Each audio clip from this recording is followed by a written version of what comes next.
back, folks. Another month, another Grin Grappler. We've just concluded probably our least professional pre-show meeting yet. That does cover some ground, let me tell you. Confirmed. But we're here nonetheless. The expert panel you come to know and love on this program. We are hopeful that we will all stay intact throughout the show and stay on the program. We'll see. We don't know, right? It's the beauty of being live, brother. Bobby, how are you tonight, Chief? I'm doing well, pal. It's great to be back. I enjoy doing this show every month. Looking forward to this one like usual. Good stuff. Mm-hmm. Bobby's tone can be somewhat, it can be questionable sometimes, right? Like, I believe him. There's a lack of oomph sometimes. It makes me wonder if you really are excited to talk about the instant classic Christian Cage, Bob. I don't know, but I'll take your word for it. We'll explore more as we go. The Oracle of Wrestling.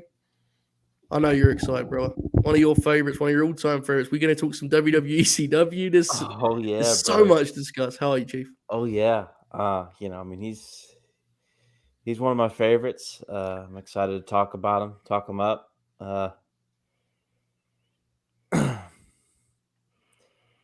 Bear with me, folks. Yes. Lots of muting for me probably tonight. Battling the cold. Pull some prayers, brothers. Bear with me. Yes. But I'm here. You are indeed also here in the darkness there, our friend, the Contrarian Alex. Or a Contrarian Alex. You're not necessarily the Contrarian, one of the Contrarians.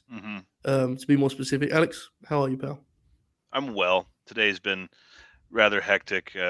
Coming off of a tremendous holiday, 4-day weekend for us here in the States. And Bengals won. University of North Texas is going to a conference championship game. So the shoot sports are working out well for me.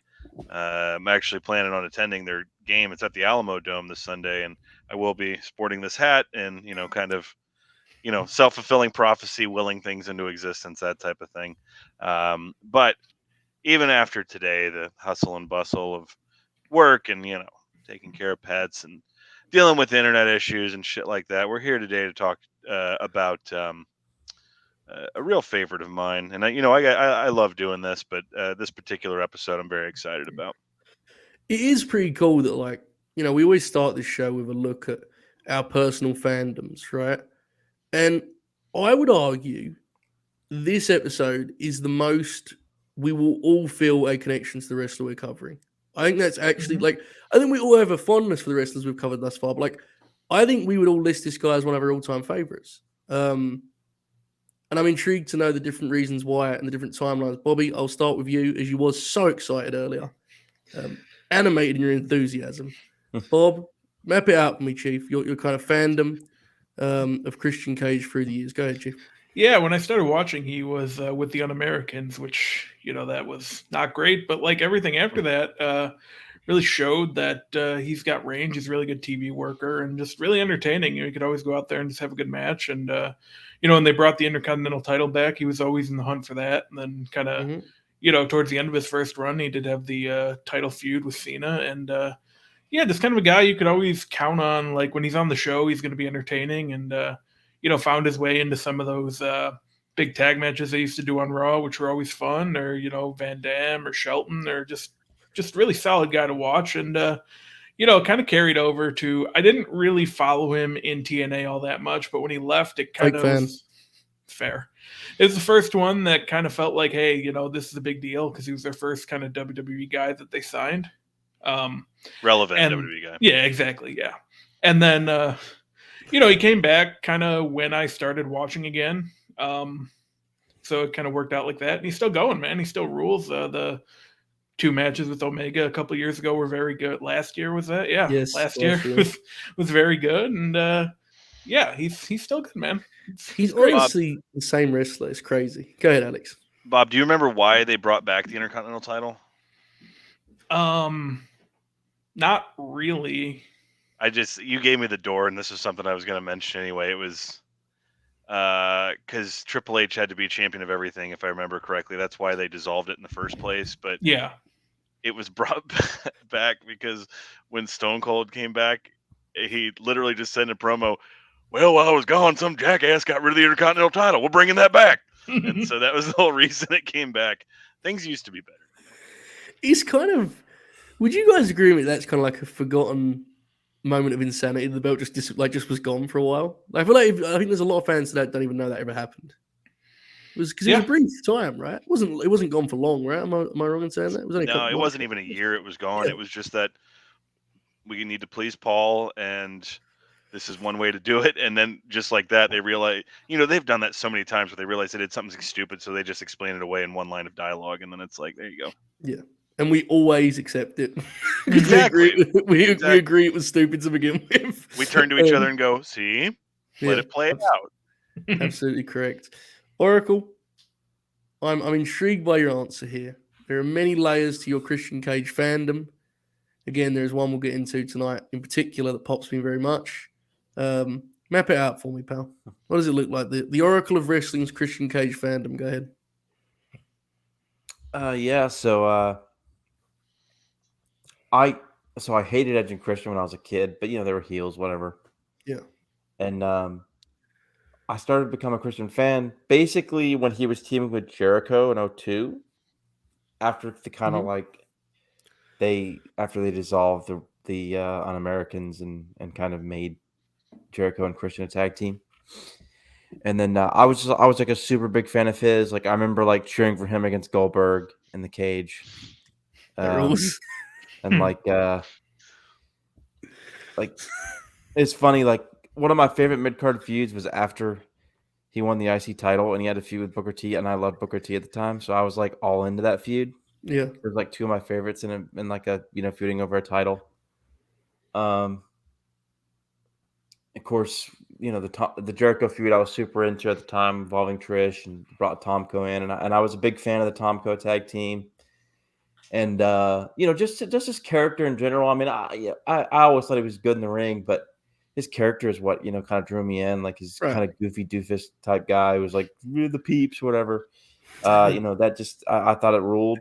I was like super into the triple threat feud with Cena and Jericho, and was like bummed that I didn't get to like get Vengeance on pay-per-view at the time because Dad, usually I had to convince Dad to get a non-Big Four, what's the reason to get this? And I can't remember, we were on vacation or something, I couldn't see it. That's awesome. That's such a thing that's gone, because my dad was the exact same way. Like, I'm not buying Armageddon. He's like, there was one year I had to like do a bunch of chores to get King of the Ring because he only acknowledged the Big Four. He was just like, we get 4 of these a year, all right? And that's like, you want to talk about something to make me feel old. Of like, there's a whole generation of wrestling fans that like have no idea what we're talking about. Right, yeah, exactly. Like, my dad liked wrestling, but like at the time it was like, he got bills to pay and kids to feed. Like, well, what the fuck, I'm not gonna pay $60 a month for a fucking, we're not turning out the lights for damn Batista, son. Yeah, I've just pulled it up because I was in my mind. I was thinking, imagine Papa Hale's 20 years younger going, what the hell? You want me to get a June pay-per-view? I was like, my memory was telling me that was a good show. I just pulled it up on Cage Match. It has a 9.1. This, of course, was the show with Batista and Triple H's Hell in a Cell match, the Cena Triple Threat, and Shawn Angle 2, I guess that would be, right? Mm-hmm. Poor Oracle. Young Oracle must be like, good lord, triple header? Come on now. And I remember all the response was so good online that I had to wait for 2 months until the DVD dropped to watch the show, because that's how things worked back then. That is the comic book villain origin story of Contrarian Alex right there, folks. So when he jumped to TNA, I got like Genesis a few months after it happened, like at McKay's, whatever the fuck it was, and on resale, I guess, if it was at McKay's, and because like Christian was like one of my favorites, and I remember popping huge when he beat Jarrett for the title, and like I started watching Weekly Impact at the time around then. They started airing on Thursdays or whatever, pretty consistently at that point. I mean, he was my favorite guy in TNA for like all 2006. Like he was my favorite. I was into the Rhino feud and stuff. I kind of got out of the loop of TNA after Joe lost to Angle the first time. I was like, okay, whatever. Fuck Vince Russo. but like, yeah. But yeah, I would always tune in occasionally just to watch him wrestle or whatever. I remember like the Kaz ladder match getting pimped at the time and checking that out and like thinking, oh, this kind of fucking rules. That was so funny. People were like, Kaz had a career performance. He's going to be the new guy. Yeah. And Yeah. so I got super into WWE ECW in 2008. So like that was like my favorite weekly wrestling show. So when Christian randomly came back, like in February, and it's funny because like I knew some stuff, but like I wasn't like I didn't have my own laptop, so I wasn't like all into like the Yeah. because back then you couldn't just go onto your phone and look Mhm. shit up without blowing all the data through the roof and Yeah. Couldn't just check Bob's latest right, quotes. exactly. In Back fact, then, I'm not even sure Yeah. I had a cell phone then. Yeah. I think I was the only one in the family who didn't yet. God bless. A Yeah, simpler I time, didn't brother. have stuff until the end of the year. So when Christian came back, I was like, oh shit. I was like, it's fucking Christian. And I fucking popped huge and like he was like having these killer matches with these fucking scrubs like Jack Swagger and Yoshitatsu and fucking Ezekiel Jackson. And I was like, this guy fucking rules. And he had a great feud with Regal and I don't know, man, it ruled. Tremendous. And of course, he got hurt a bunch, but every time he came back, he would like rule and had a bunch of cool matches with like Sheamus and Del Rio and fuck, even he and Cody Rhodes had a pretty good series of matches for the IC belt at one point. Mm-hmm. Just a killer mid card worker. Like he never got pushed enough, except for the Randy Orton feud, which fucking rules. Yes. You know, and obviously he was great as a main eventer in TNA. But even just as like a guy, you would just come on TV and have like an awesome summer series with Drew McIntyre in 2010 on SmackDown. Be like, man, that fucking rules. This guy rules. So yeah, I have half a mind to say that didn't actually happen, but I believe you, Oracle. Oh, it definitely did. You should check it out. But yeah, he's one of my all-time favorites. Great worker. Just the way he transitions in the ring and his creativity in terms of sequences, putting matches together and selling and all that stuff that actually matters in wrestling. He's great at it. One of the great minds from that's not even from me. From what I understand, a lot of wrestlers Yes. think he's one of the great Yeah. minds. It can't be a coincidence, like with the exception of one match that we'll get to. These are all great finishes. He has to be a finish guy. Like it can't be a Yes. coincidence that he's had all these great Right. finishes. He's regularly cited as one of the smartest guys in terms of layout, structure, finish. And Like he's one of the great like Him and Ace, baby. great people who's implemented. Here we go with the huge nerd thing.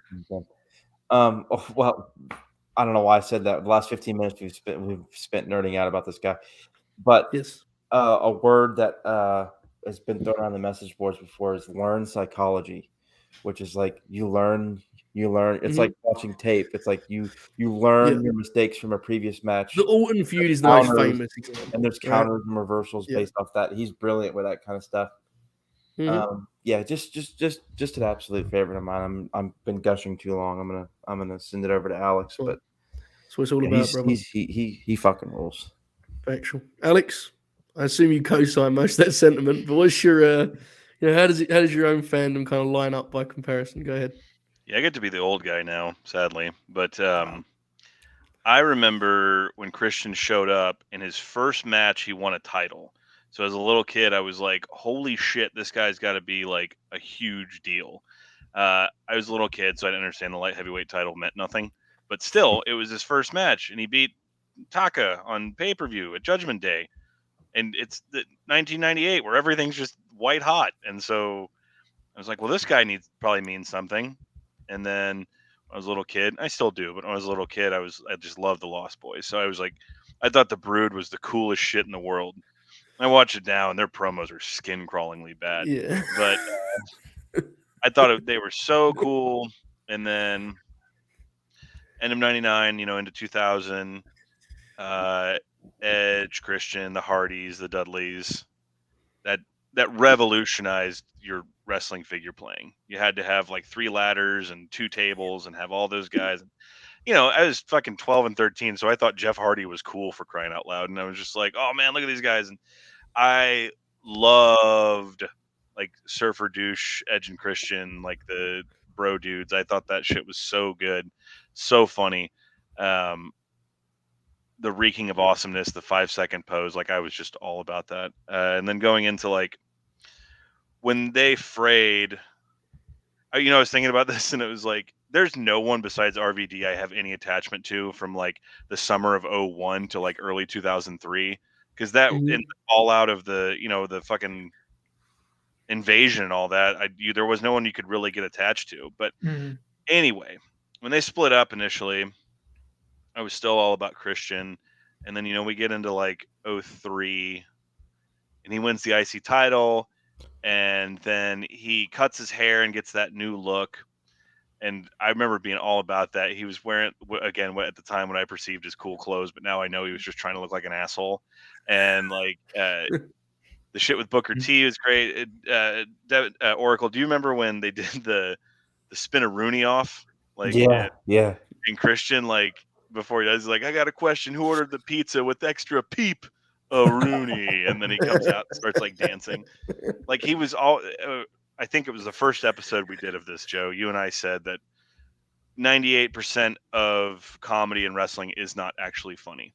Yeah. And Christian was a guy that like was legitimately funny. And then, like if he was just acting like a doofus, and I'll talk about some of my favorite TNA stuff when we get to it, but like he was actually genuinely funny. But there was that, and then I started becoming more of like an internet fan when I was in high school. And when I was in high school, my favorite wrestlers were AJ Styles, Randy Orton, and Christian. Those were like my 3 guys, and Austin Aries, LOL. But we get into me becoming more of an internet fan, and to this day, I've never thought Edge was like a main event guy. I've never bought him as a main event guy. I've never thought he was some great, you know, generational promo like everyone else does. And so when I found myself on the internet a lot of times, like going on these diatribes about why Christian was better than Edge and why Christian should be the one getting the push. So because of that, you know, I have my like, when I would go to the shows at the Irwin Center, Raw and stuff, I would cheer extra hard for Christian or have my sign of like, yeah, Christian, you're the one. And you don't like Adam Copeland's Shakespeare? His heel school of insult the local sports team, which that can be done well, but you know, it was just when they split, I was just like, no, let's do stuff with Christian. He's entertaining. I like him more. So yeah, I was definitely extra smarky when it came to that dude. And then when, you know, TNA really, you know, Victory Road 04, that was like for me. And so that's when I really started like TNA is the shit. And then getting really mad and like venting online on the No DQ forums in 05 about like they should be doing more with Christian. And then he went to TNA, and that was just like, that was a stamp for me. That was like, all right, TNA is getting my full support. This is where we go with this. And then they immediately make him a main eventer and the world champion, and it doesn't seem out of place. He like falls into that role well. He went though. His debut was the day Eddie died, right?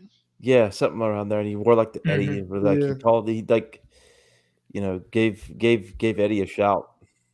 Well, and then his TNA run was just phenomenal. And you know, he was burnt out by the end of it, but by that point the bloom was off the rose with TNA. But he was there and like a featured player when they really were great. And I'm gonna gush the fuck out about TNA later when we get to it. But like but then by the time he came back, I was kind of disconnected from almost all wrestling that wasn't like indie shit. And I remember when he came back to ECW, it was like, or ECW, it was like no fanfare, and he just kind of showed up there again. Yeah. But still, it was Christian, so I was like, cool. And then he got a title, and he, you know, he went on to do his stuff, and I liked his series with Orton, and I like, you know, what I've seen and what he's doing now. I really like it, but it's like, he's one of those guys that's been around as long as I can remember, and I've never seen him and got depressed. I've never seen him and been like, oh man, what are you doing? That type of thing. He's just, and it's not even, he's not that, Terry Funk thing or what Chris Jericho thinks he is of like changing with the times. It's just like he's just good and he knows like what to do in every situation that he's in. Mm-hmm.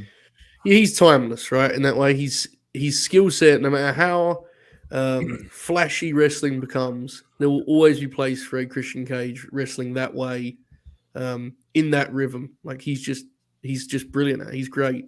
For me, I say this a lot on these shows. You know, a guy who I always knew of and about and watched a lot of without ever considering myself a fan, and then it was in his kind of his retirement, I guess is still the right term for it, that I really came to appreciate him. What was a big thing for me was what Oracle mentioned about the way the guys kind of refer to him. If you watch his matches through that lens, as I tried to after hearing so many of those comments, you really get a greater appreciation of him. I remember vividly Orton doing an interview where he seemed to be like in awe of Christian. You know, he was like, he's the best worker I've ever been in with, you know, so on and so forth. And like, I'd heard about the series, so on and so forth. I had to see a couple of the matches, but if you watch that series in just a straight line, match after match, learn psychology, brother. Seriously, it's a real thing. That's probably the Yeah. most famous example. There's one spot in the match we cover that's like kind of iconic in that regard, with the pump fake, which we'll get into. But like, I think he's a guy who, as much as the personality is fun from just like an objective standpoint, outside looking in, whatever, he's someone who, the more nerdy you get with your wrestling fandom, the more you appreciate him, which unfortunately a lot of our favorites is the opposite, right? You kind of go through this process of you love a guy, you become a great big fucking nerd, you decide they wasn't that good, and then you come all the way back and like, actually, no, you know, Goldberg rules. You know what I mean? That kind of deal. Christian is like, the deeper you get in the whole of wrestling nerddom, it's like, fuck, man, Christian's the best. Like, how great is Christian? He's just awesome. And like, there's some of these matches on this. There's one in particular I could watch like on loop. He's so smooth, and the pacing of his matches. He's a guy who takes his time and sells, but it never reaches that point of like, let's get moving with Christian. His best work, you know. It absolutely is just beautiful the way he paces his matches, and it's still this way. I mean, I remember some of those TV matches he had, and Oracle, I think you might recall, like when he came and he worked Kazarian again, and they just had like a really good match on TV because, of course, they did in his first match back. Like, he knows how to give his matches substance, selling, and let things breathe. But there's like a flow to his work. Just amazing wrestler. So yeah, he never does anything that he couldn't or shouldn't. Like that's and that there's too many people that. And it's not that, oh, my character wouldn't do that. Or I'm sorry, oh, hell, my character wouldn't do that. It's more of like, just for them. I've never seen him do something in a match that shouldn't be done or couldn't be done, that type of thing. It is fascinating that the wrestler he became, you know, and how much it contrasts with the way they originally got famous with the ladder matches and stuff is kind of wild to think about, right? Now, obviously, those matches required the wrestling brain that became so famous later on. But those are just wonderful spectacles. They're thrill, you know, they're roller coasters, stunt shows, whatever you want to call them. It's like he became one of the more restrained wrestlers in the world in that sense. Like his highest spot would be like he did like a crossbody or some shit, you know, a frog splash. Like he does a crazy thing in one of these matches, but generally he has matches that could play in the 80s. You know, he's just in that way again. He's timeless. When he took that one wing angel off the top rope, I was like, that's the highest that dude's been up in a decade. Yeah. Which was a cool deal too, because like people that used to listen to their podcast, Edge and Christian, what was it called? The podcast of awesomeness? What was they reviewed Omega Okada, and Christian said he had to turn the match off because he was getting really frustrated because his brain started putting together spots with Kenny. And he was like, I had to leave it and then come back to the next day because I was annoying myself. And so when he got to have that match twice, it was like, fine, that's awesome. And I like the All Out match a lot. The Rampage match is like a career match. That match is incredible. And the crowd reaction for it. So, yeah, he's been great forever. Still great. I'm looking forward to moving back hopefully soon. I think it's a while yet. But anyway. What's his current injury? It's his elbow, right? Something his arm. I don't know. Yeah, Bobby? I think so. I thought it was a shoulder or something, but elbow might be right. He's you know, as Oracle mentioned, he got hurt quite a bit down the stretch in his WWE career, obviously, and there's a concussion that ended it, right? From what I can Yeah. Recall? Mhm. Yeah. He had that weird deal where he came back and like they like advertised that he was going to wrestle against Orton on TV Yeah. in the PC era. Do you Yeah. remember Yeah. this in the pandemic? It's Mhm. bizarre. What? Yeah, he had like they did like a one night angle as he's going to fight Randy Orton tonight, and I think Randy just hit him one move and that was it. It was very strange. Yeah, he got punted, right? I think Yeah. so. Yeah, I think Yeah. so. Was this after like he came back for the Rumble? No, this is before. This is summer Before, yeah. before. All right, all right. That was when he got cleared, I believe. Yeah, 'Cause it he was probably was when he previously got on. cleared. Yeah, because he was previously on a list of like they had that list of guys you can't touch. They're too banged up, can't take a risk with it. He was on that list, and he thought it was kind of dumb, and he got himself. I don't know. His situation was always kind of strange, right? Because like for so long he wasn't retired, he just wasn't around. It was like, where is Christian? What's the deal? But I don't know. He's back now. So. Was he on WrestleMania 30? I remember like No. okay, because he was in that great elimination chamber right before. I think that might have been like the last time he got hurt, like and was out for good. Because He got hurt. So he was supposed to face Big E for the IC title on an episode of Main Event. He won a 4-way on Raw. It was like 2 weeks before Mania. He was supposed to wrestle Of course, Big E yeah. on Main Event for the IC title. It's back when they like actually cared about Main Event, and he got concussed in that match. Yeah, and Big E still jokes around about that, right? He's like, I owe you one. Yeah, that kind of deal. That was the thing Big E would often have fun with. Mhm. Let's get into some of the matches here. Quickly before we do, I want to shout out Ben. Last time he was on, he gifted 5 community subs. Appreciate it very much, but I missed it, so my bad. We appreciate you as always, Ben. And also, Bam, great supporter of both this platform and our pals at Wrestle Curious. He's resubscribed, been with us now for 4 months, which is far too long if you ask me. But, like what you like, right? Let people enjoy things, Bob. Am I right? True. Exactly. All right. get what you Let's get. talk, I suppose. Let's talk some Christian Cage matches. Let's get into Act 1. Royal Rumble 2001, a straight-up tag match with the Dudleys. Edge and Christian as the tag champs. This is a match in which the main plot line is the Dudleys are in fact concussed. Bubba signals this by just sort of just traditionally grabbing his own head.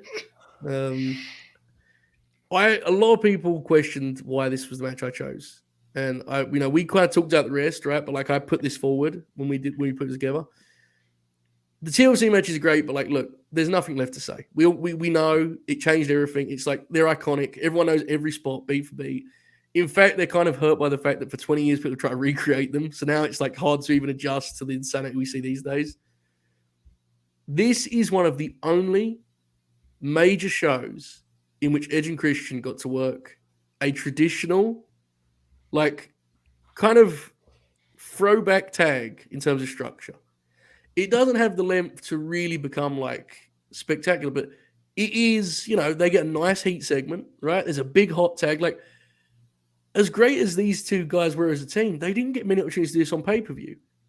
So I thought this would be a fun one to pick out to kind of spotlight that, because I often think of Edge and Christian as a team as kind of like, as great as they were, to me, they're kind of a what if in terms of era. I'd love to see them get a chance to work some like long Southern tags, Imagine them getting 25 minutes with the team. I'm sure they did it on house show loops and stuff, but that always stood out to me, and they had a very short run, relative to the other teams in this match. So that was why I put this forward. 2001 is, they've been around as a team now for quite some time. They've been on top of their game for quite some time. Let's get into it. Alex, what did you make of our first match?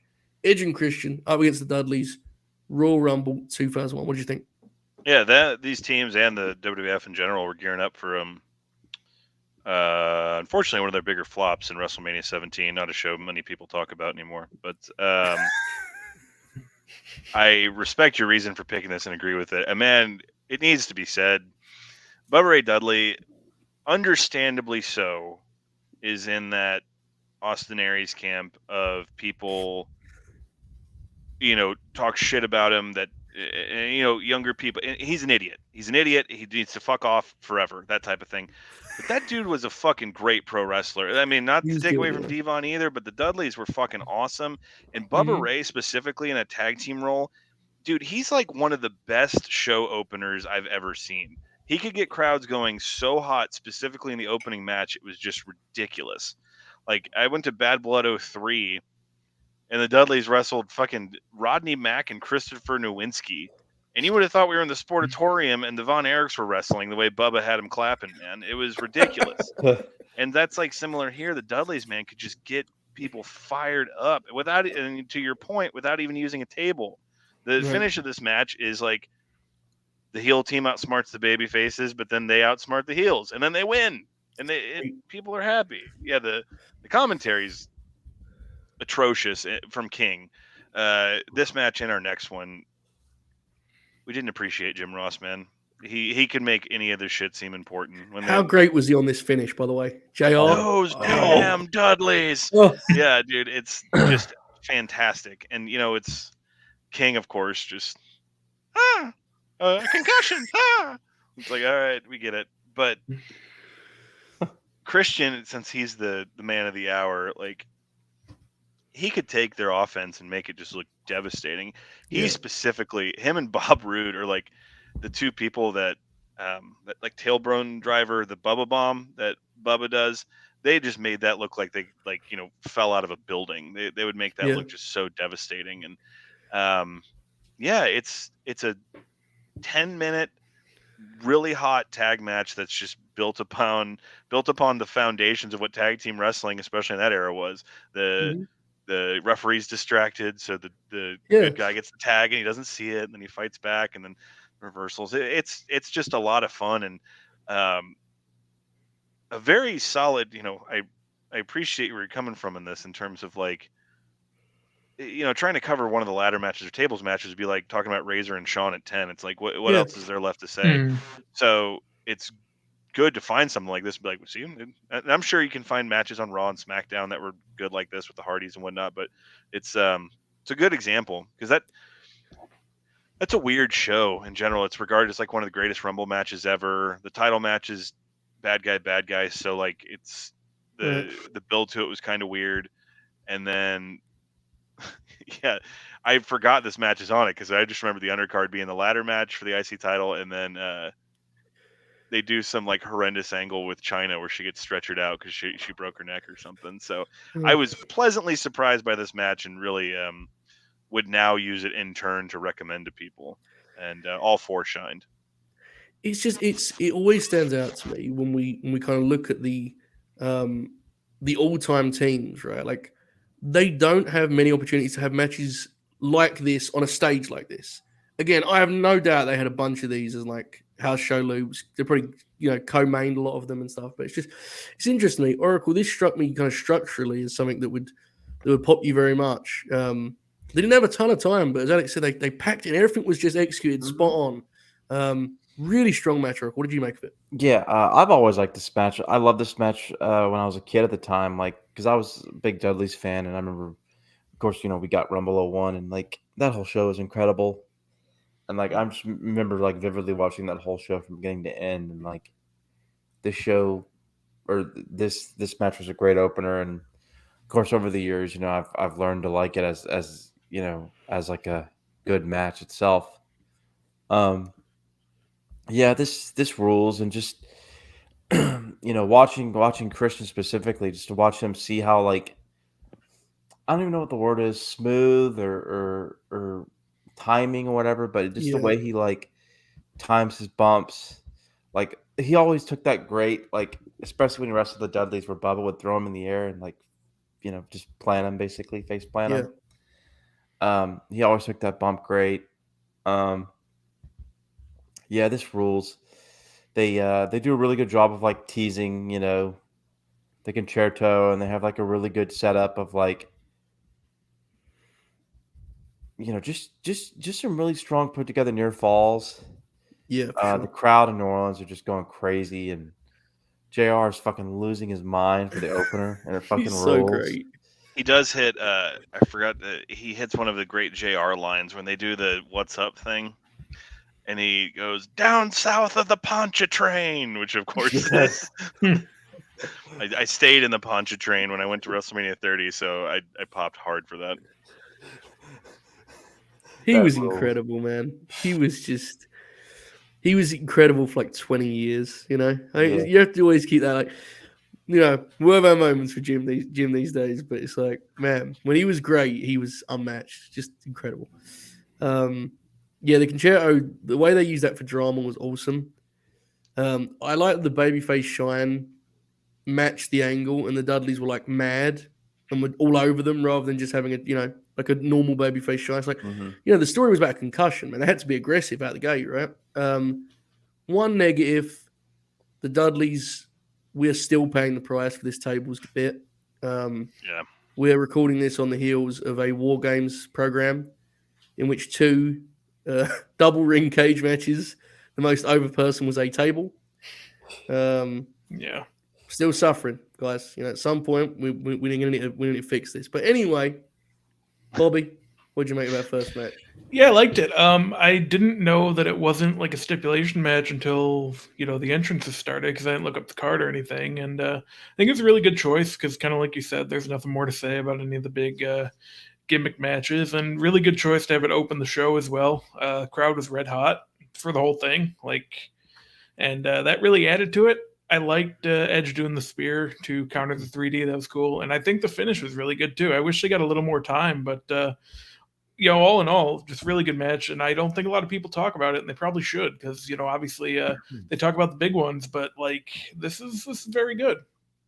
I think it shows what the guys could do with something. Again, I'm gonna use that word. I know it's cliche, but I think it shows what they could do with something more traditional. This match could have played at any time. Again, I'm going to say a lot for tonight because I think it's important and it speaks to the kind of wrestler he is. I do kind of like Oracle. You're a big list guy. In about 4 years, you'll be compiling your greatest wrestler ever ballot. When you think tag teams all time, is it hard for Edge and Christian to get a lot of love due to their lack of longevity as a team? Obviously, they've had incredible longevity as single stars, but the team was a short run relative. But B, do you think they got too few opportunities to have matches like this one compared to other great teams? That's the main argument against them. I mean, even something like, because I was just thinking, there's a Judgment, the opener Judgment Day 2000 is a trios match with them and Kurt Angle versus Gon Rikishi. That's really good. Mm-hmm. And there's also a great 5-second pose segment at the start. Hope y'all enjoy it. Yeah, that one. Yep. Yeah, because they're in Louisville, Kentucky. They don't get the opportunities. The Attitude Era was a lot. I mean, even this era where there was a lot of good TV wrestling, a lot of it was Edge and Christian and Benoit versus Jericho and the Dudleys in a 6-man tag. Or Edge and Christian would team Triple H against Austin and the APA or something, Or they had that just blazing hot tag match against The Rock and Undertaker one time. I can't remember where that was, but that that was the height of fucking Biker Taker. That was they still dragged a good match out of him. Man. Yeah, that was the end of. Is that the no? It's not the one because there was a Raw I was at that aired on Christmas that was obviously taped before. That has Rock versus Taker where Rikishi comes back and beats and kicks them both and knocks them out or whatever. My God. Because I was thinking that wasn't on that show. No, because Edge and Christian I think they teamed with Angle on that show in a 6-man. Yeah, I don't know. It's been 22 years.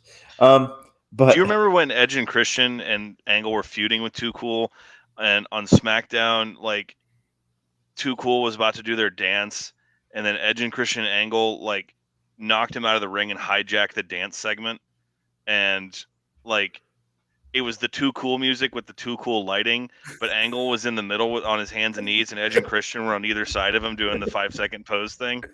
That sounds amazing. I remembered the feud, but I don't remember that segment. But that sounds amazing. It's art. Sounds tremendous. Because I think the important thing to note is before we move on, I don't think any of us doubt what Edge and Christian could have done in a 25-minute, 2 out of 3 falls, whatever it may be, right? I'm going to just for the sake of arguments, an 80s tag. If you slide them in as if you frame the Hardys and Edge and Christian as the Rock and Roll and the Midnight Express, and you give them the chance to have that kind of match, there's no doubt that it killed it, right? Like they'd have had an incredible match, but I don't know if any of those are.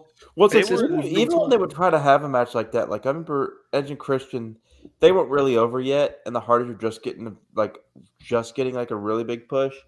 They had a match at No Way Out 2000 where they go like 15 minutes, and it's pretty good. But like, yeah, I'm sure. But like it's peak attitude era, and the crowd's like, we don't really want to see this, so the crowd didn't Right, really that's want what to I'm see it. saying. You know Yeah, what I mean? yeah. King of the Ring Yeah. 99, they had a straight up tag match. Those two teams, that was good. And like they were like workshopping these matches they would film like before Heat. I remember basically seeing Edge and Christian versus the Hardys on MTV like a dozen times. Like in 1999, where they just like were guaranteed, WF guaranteed them just X amount of programming hours, and it would be these matches where the arenas were like half full and people were still filing in. Where like it's a straight tag match, but they're doing all this crazy shit. And yeah, that I had never thought of it in those terms, but you're exactly right. They were never given opportunities like the Hardys and the Dudleys were to have straight tag matches. It's like part of it is it's a good example, and the reason I bring it up is again, it's not a slight on the guys. It's a good example of how the creative, the circumstances, everything can affect a guy's match catalog. Right? Mhm. There are guys that we loved from yesteryear who will get the knock on them of they don't have many classic matches. And it's like, well, brother, if they wrestled 20-minute matches on TV like everyone else does now, they'd have a bunch of them. Like it was, things change. That's kind of the. People weren't the way I clamoring look for 15-minute Yokozuna matches. He was there to do what he could Right. do. Yeah, exactly. Yeah, certainly. That'd have been a journey, wouldn't it? Could you imagine? Hour 2 of Raw, Yoko getting in there, fucking Yoko working and Jannetty for Ricochet. 18 minutes. Dude, you said yeah. You said that I got to get my joke in. You said the tables thing, and it just made me laugh because we're talking about the Dudleys. And that rise and fall of ECW documentary is one of my like favorite Vince moments that just epitomizes Vince. And more importantly, like Vince never watched ECW. He didn't know what the fuck it was. And like Right. just his thought on it. When he talks about signing the Dudleys, he goes, and that had to be devastating. I mean, the Dudleys were ECW. Devon get the tables and all that. It's just like that's all he thought that shit was just people taking out tables. Let's do it. when in reality it was like Bubba Ray Dudley, saying some horribly awful things to a he If was Vince- a monster in ECW. If Vince had man. seen that, Bubba Ray would have got the title. He'd be like, hey, well, look at this guy. He gets it. Hell of a run with Austin, brother. Hell of a run. I do want to quickly, before we move on, give a shout out to. We mentioned the concussions thing kind of in jest because obviously it's fucking insane. But credit to him, the cutoff spot is a blind shot, to the back of the head, right? From Christian in the air. Like, if you're going to do it right. I guess is the point to make with that. But let's move forward here. Good. It's the concussion show. Remember a couple of years after this, they did the thing where Orton was wrestling Triple H with a concussion, and Orton would just like hold the ropes and like stare off like he was about to throw up. It's like, dog. I have not seen that. I don't need to. No, you don't. In fact, the guy we're talking about today is the only guy that got a great match out of that failed babyface run of Randy Orton in 2005. Christian wrestled Orton on a London Raw. It was somewhere over there where we were at, Joe. And they had like 20 minutes on Raw. But yeah, if you can believe it, a very young Randy Orton did not make a good babyface.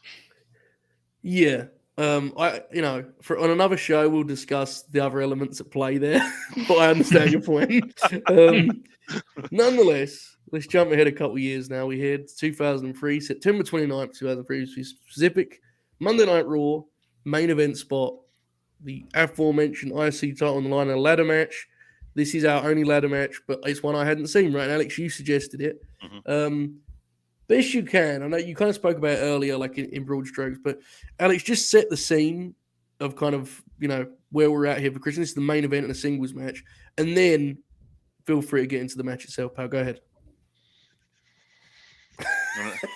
Gonna make a lot of people mad with this one. No, so Christian, when Stone Cold, when some jackass got rid of it, he brought back the IC title. Christian won a battle royal at Judgment Day 2003 to get it, and then he showed up with like the cut hair and the new gear and everything because he blah blah blah. And then he feuded with Booker T. They traded it, and then Christian got it back. But basically, the point of this is Christian had it for almost the entire summer and like going into the fall. So Christian had this belt for a while. Was always cheating to win. It was a match that I can't remember if it was 2 weeks out. They announced it. They were building to it, and like Chicago's obviously now become like this mythicized crowd, but this was back before the days of like WWE milking every fucking thing that they could from every show. So they would just have shows in Chicago, and they always felt like a bigger deal because the crowd was always hot, and they are fucking just molten for this match, man. And RVD was going after it, and they did a good job of building this to make it seem like the Intercontinental title was important again. And so RVD was going to be the guy to not only beat the heel champion, but RVD is the guy people want to see. I think there was this like not even subconscious, but just just acceptance that as long as Triple H is here, RVD is never going to be the top guy. But so we come into Chicago, and you can just tell. Like I watched you can find this match in its entirety on the one of a kind Rob Van Dam 2 DVD set, but I actually pulled this up on network because I wanted to watch the commercial that led into it and then the match, and like I'm fucking getting chills just thinking about it now, man. Some of these, there was that fallout of the invasion thing, but before they chose Cena and Batista and went in that new direction, there's some really special things that happen on pay-per-views and Monday Night Raws in like 02 and 03 and 04. And like this match starts and you come back and RVD's music hits, the lights go up, like the crowd rises, and Jim Ross and we are back in Chicago, ladies and gentlemen. It's time for the main event. And it's just like, it feels like a big fucking deal. And then RVD comes out, does his thing. Christian comes out. Whew, the gas was flowing, brother. Christian, I've never seen him with his chest that wide, dude. It's ridiculous. But anyway, so that's kind of the lead into it. The idea was, we're going to main event Raw and have this guy vanquish the bad guy. And this, I don't know the backstory to this. I wish I did. I don't think either of them really would recall, but like, you can tell Raw goes off the air less than 30 seconds after the match is over. Yeah. And like, they're both kind of walking the ring at a brisk pace, but like, you can tell, like, shortly into the match, they're like, we have all these spots we want to get in, so we're going to get them in one way or the other. And so, like, it works to the match because, again, and I think Oracle can probably, all of y'all can back me up on this, there's nothing more frustrating than ladder matches that get too much time that result in people, yeah, for sure. Like, and so the urgency of this kind of works in its favor. But I love this match. I think it's a really special, like, I would honestly put this in top 5 Raw matches ever. And like, one of the other ones I realized was just 2 months after this, one of Triple H and Shawn's only good matches, that title match they had in San Antonio. But I think the crowd's on fire. Jim Ross gives a really special call in this match. The way he just builds up Rob Van Dam about his credentials. And I've always said he's the greatest wrestler not to win the WWF championship. And when he pulls it down at the end, the crowd is just electric, and Jim Ross is Van Dam, and it's one of those matches too where I love when Jerry Lawler, and it's sad that we can tell just based on his performance, but when he gets into a match, because he shows up to work all the. Oh no! Oh no! He's on fire too. I know. Just on fire. He doesn't look like he's coming back either. This happened before the show. It'll be okay. He'll be back, folks. So happens when you talk about Jerry the King Lawler on one of these programs, all right? Yeah, that's what happens, He's back. He's back. Sorry, I was losing Jerry my Lawler. shit too hard. Redlining the mic. But yeah, Lawler doesn't show up to really fucking work. So when he actually gets excited about matches, that's so entertaining as a fan. And by the end of this, he's really into it, and it just felt like a special match. And the other things I called out is there's some insane spots in this match. Like RVD does the somersault over the top rope onto the ladder. He does the frog splash onto the ladder. That's he lands at a perpendicular angle on it. It's like, dude, why would you do that to yourself? Shit's fake. And the last one was, I don't know if this is the only match he did it in the WWF, but one of RVD's spots in ECW was he would do the military press, drop the guy, and then backflip onto him. And he does that in this match. Because I imagine when he first he might have done it in one of the Jeff Hardy matches. Because I just imagine when he got there and did a military press, Triple H or Stone Cold was just like, that's not going to work, brother. You need to knock that shit off. So the fact that he busted it out here was great. It's just RVD is tremendous in this match, and then Christian also gives like this. He's in the situation of, I've cheated to keep it so long, but I don't want to lose it. So he's desperate in his own way. Like I think this match is just very special. I'm surprised you hadn't seen it, Joe. There's a lot of good wrestling I haven't watched, but That's you fair. have to, as Bob knows, you have to loop the wrestling areas you do like over and over and over again, right? So anyway, we do this thing, man. I've still got 92 Saturday nights to recap. Here's what it is. I love the way you recalled that because, clearly I hadn't seen the match, and it's not a match that he talks about like a bunch personally, but I think one of the coolest things about wrestling TV is this idea, and folks, bear with me here. We could be somewhat cynical on this show, but seriously, one of the great things about wrestling TV is that on any given week, maybe, just maybe, something magical is going to happen, And there are title changes that were not as well built to as this, that were not as important as this, that in the moment at least felt magical. And it's one of my favorite things about wrestling television, and it's something that makes such a special thing. Is, yeah, this week sucked, but you never know. Maybe something crazy happens next week. And I think as you were kind of recalling memories of this and watching this and loving this, it's like that's what came to my mind. Bobby, what did you make of the Raw main event here from 03? Yeah, it was awesome. Alex did a good job setting up with the presentation, how it made it feel like a big deal, and that stuff obviously matters quite a bit. Crowd was great. RVD, doing the drop kick to get Christian off the ladder when he's about to grab the title. Just drop kick the whole ladder over. Incredible spot. And I like that it wasn't too long either. Like it gave him a chance to kind of get everything in without, extending it for much longer than it needed to be. And just a really good match. I really enjoyed it. I kind of forgot about it. Like I've seen it obviously when it happened. I've probably watched it back since then, but it's one that's good to go back to because it's not talked about, like you said, super often, and it really should be because it's excellent. It's always a special thing too. The IC belt, like I'm not a big ladder match guy, but the IC belt will be forever connected to it, right? Like, I mean, we mentioned WrestleMania 10 earlier. Like that's easy. That will always feel a certain way to wrestling fans. Watching it, it felt like Christian said to Van Dam, what's the craziest shit you can do? Just put a ladder in it. That's the way it felt to me. But go ahead, Alex. Carry on. It's my bad. Well, I laughed just because, Jim Ross noises. He did the slingshot into the ladder with his head, and Jim Ross was, go, chase. But, yeah, a few years ago, WWE.com did a story or like a thing of like the 25 greatest Intercontinental title matches in Raw history, and this was number 1. And I remember just like I always thought this was like, my match, that type of thing. So some people enjoy it. So I guess we're here to do the work and get the word out. It does have a very high rating on the our friend at Cage Match, our friends at Cage Match. So it's not just one person, as far as I know. Maybe that would make things more acceptable if it was actually upon full. But anyway, the Oracle of Wrestling. What do you think, Chief? Yeah, this match rules. I remember when it happened. It was always cool to like when you would get like, cause especially during this era, and I know Alex can certainly attest for this.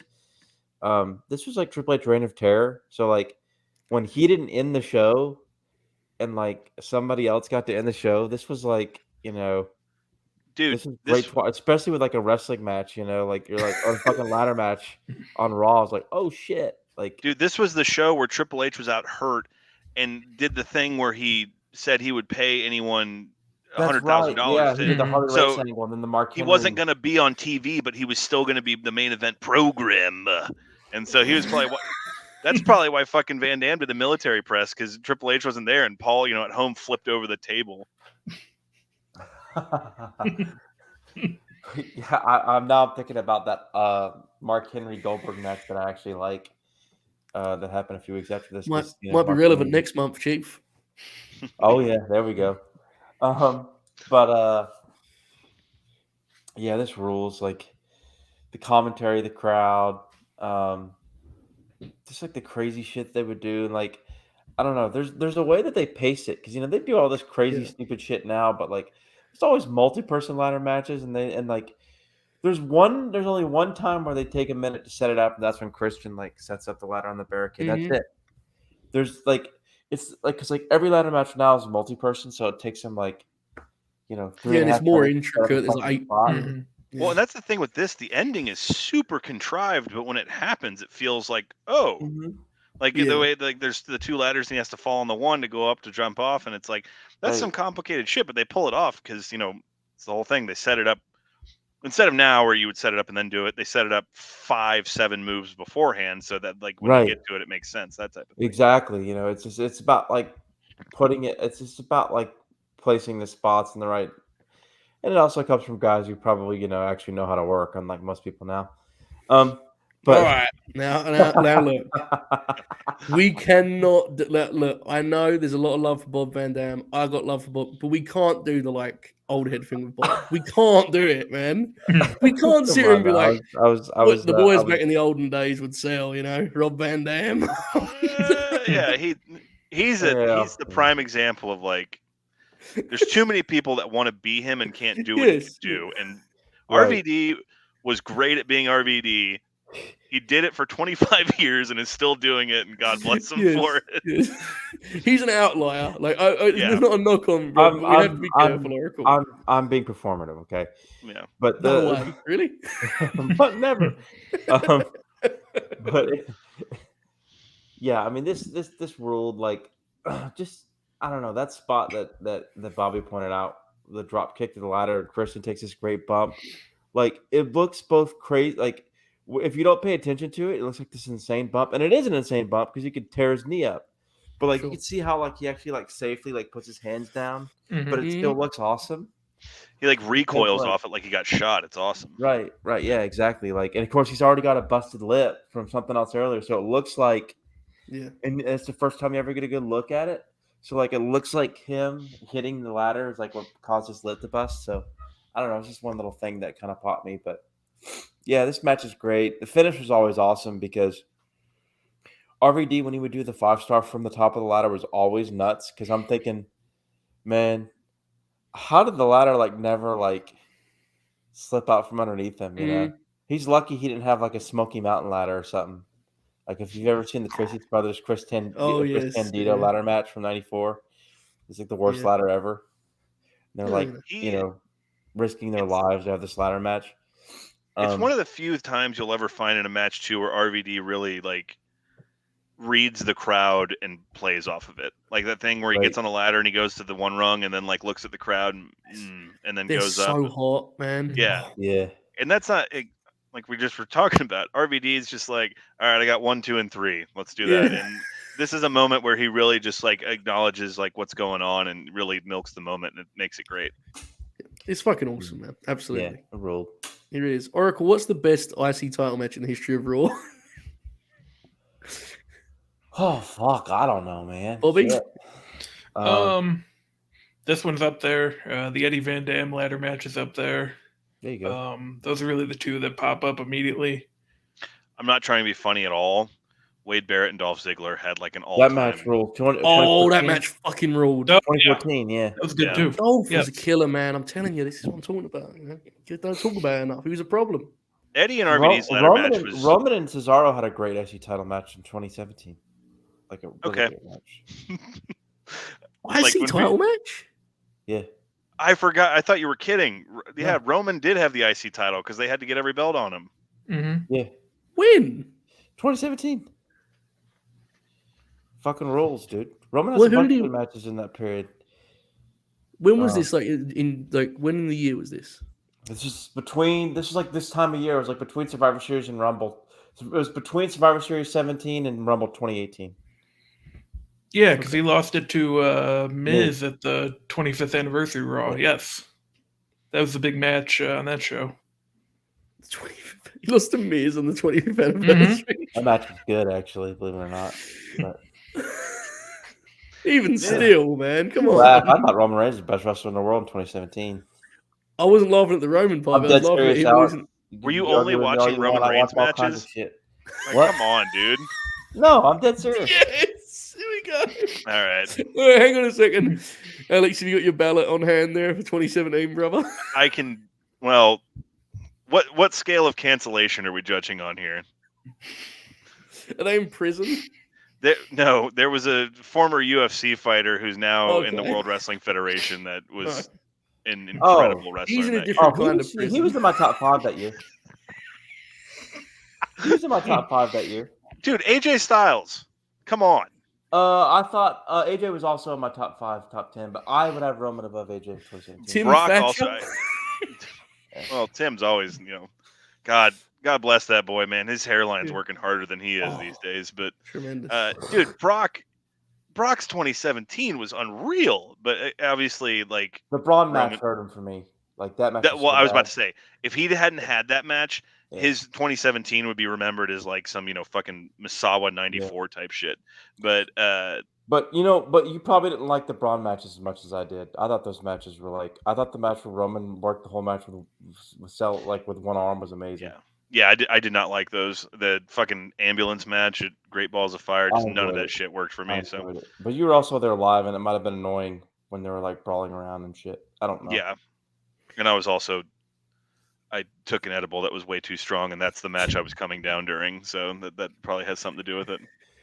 Bob, have you got your extensive year in review there of 2017 just before we move on? I don't want to leave this thing kind of uncovered, No, I don't have a 2017 one. You Oh, don't? man. No. Big fan. Here we go. Here's how we make Oracle mad. You know who had a better 2017 than Roman Reigns? Who? Pete Dunne. Oh, I think that made me mad. I had. Yeah. Funny thing is, I think I. Hold on. Gunnar Miller. I would. I don't know. But the funny thing is, I think I had Pete Dunne like my number 2. All right, let's go. Let's carry on with this show. Fuck this. All right. All right, yeah. Act 2. Pentagon Jr. Act 2. Do you know that Oracle took Pentagon like 6th in our draft this year, Alex? Honestly, One of the best moments of the year. by The far. funny thing is, Alex says that I may have had Pete Dunne at 1. I have to look by my list. I don't have my list in front of me. But He had a good go year, ahead. dude. He was He's on English. Yeah. fire. Well, God, yeah. I keep thinking of people, and I'm like, nope, not putting them over publicly.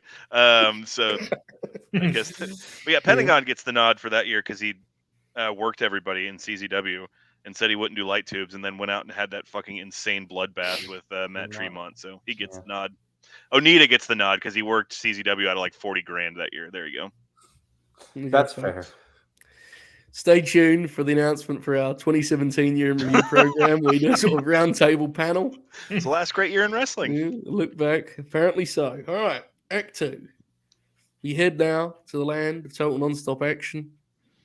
A very special time in Christian Cage's career. Of course, the guys have mentioned the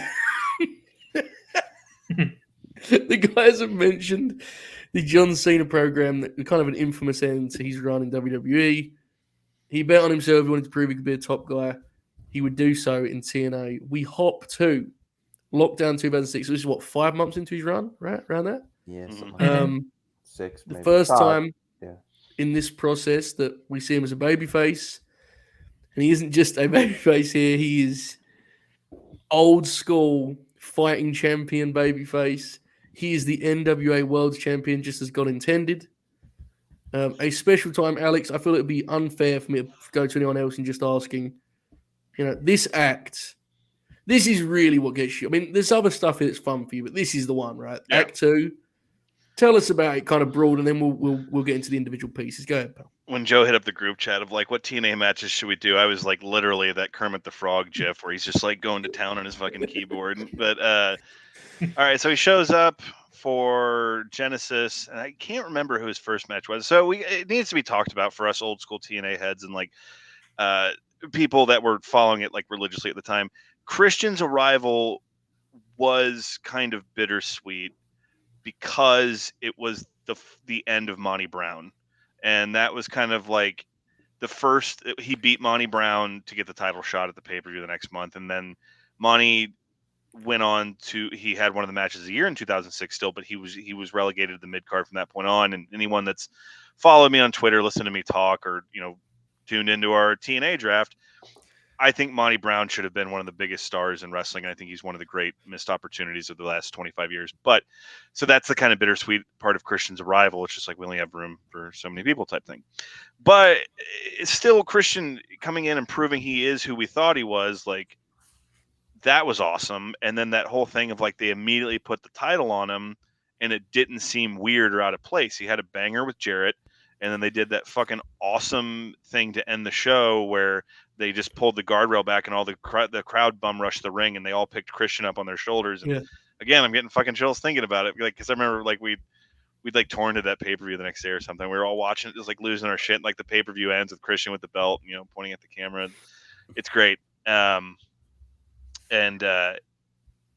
It was kind of the thing of like and I'm talking real-time perspective because obviously Impact is what it is and became what it became. But like when Christian came there, it felt like, okay, this could be like the thing to make people take it seriously, because it's not another fucking, it's not Raven. It's not someone who was at like the end of their career coming over. It's someone who was still a hot star and just like months ago feuding with fucking John Cena coming over to the company. Untapped potential too, right? He was like, people thought he deserved more and they would get it. Absolutely, yeah. Exactly. So he comes over and there's still all those things there. There's still AJ Styles, there's Abyss, there's all this. So man, it was cooking and smoking for a while. That year of 2006 just felt, and Oracle and I have talked about this before, culminating in that Bound for Glory pay-per-view, which was their first pay-per-view on the road outside of Florida. That whole 2006 just felt like ascension. It felt like a roller coaster that just wasn't going to fucking go down. And so this match we're getting into here was Christian's big match that, like, if y'all can believe it, before Twitter, there still was like a mecca, a WWF mecca, in the sense of like on the forums, people were saying like, oh, they just put the belt on him and he hasn't had any like blowaway matches that would make you think that he's, what people think he is, and that the WWE missed the boat on this guy.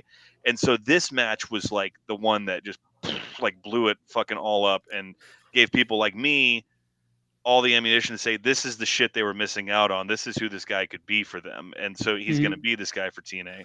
So the angle was, he moved off of Jarrett because Jarrett was feuding with Sting, but it was like one of those things of like in TNA for that moment in time, everyone kind of interacted with each other. And the Alex Shelley's thing was like, he had the video camera because he filmed his matches to like study them. And so James Mitchell, Christian wouldn't give Abyss a match because he didn't earn it or whatever. So then James Mitchell grabbed Alex Shelley and he's like, come record this shit. And it was him like stalking fucking Christian's wife, and then they go to his house and try to drown him and all this crazy shit. And then pro wrestling 101, Dusty Rhodes getting his arm slammed in a car door type shit.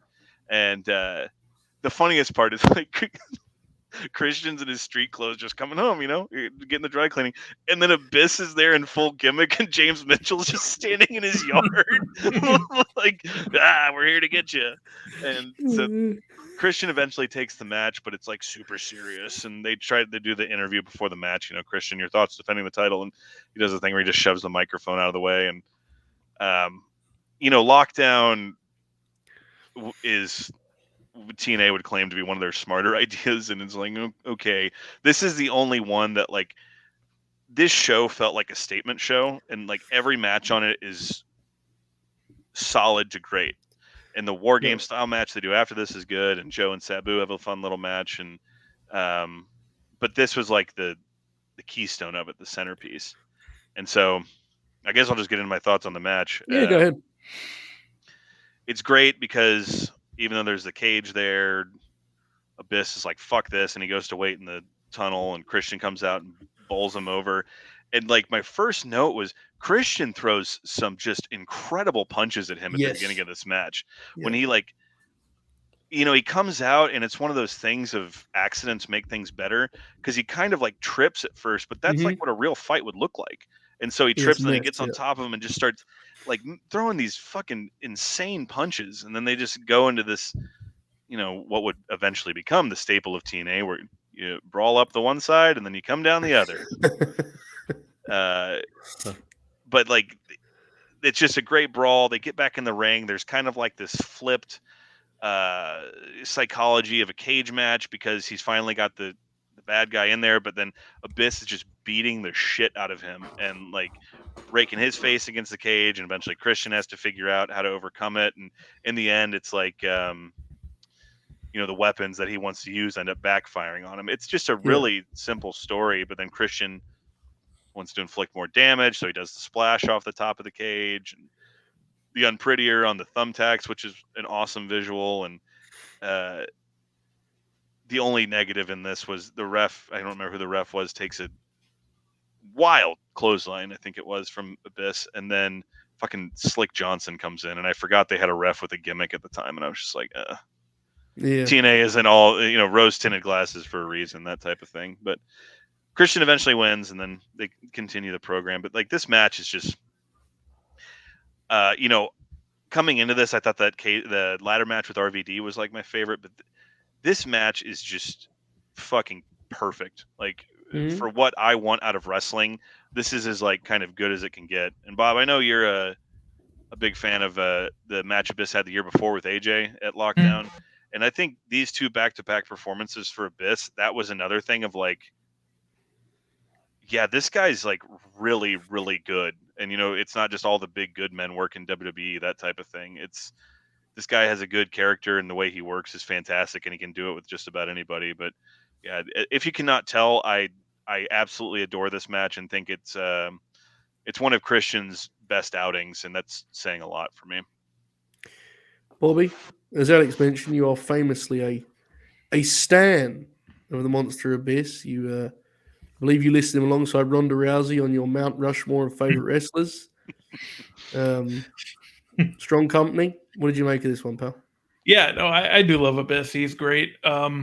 I really liked how they, did a lot of the fighting before they got in the cage, especially when you see the video package before. Like, it's obviously very personal. They're not going to wait until they get in the cage.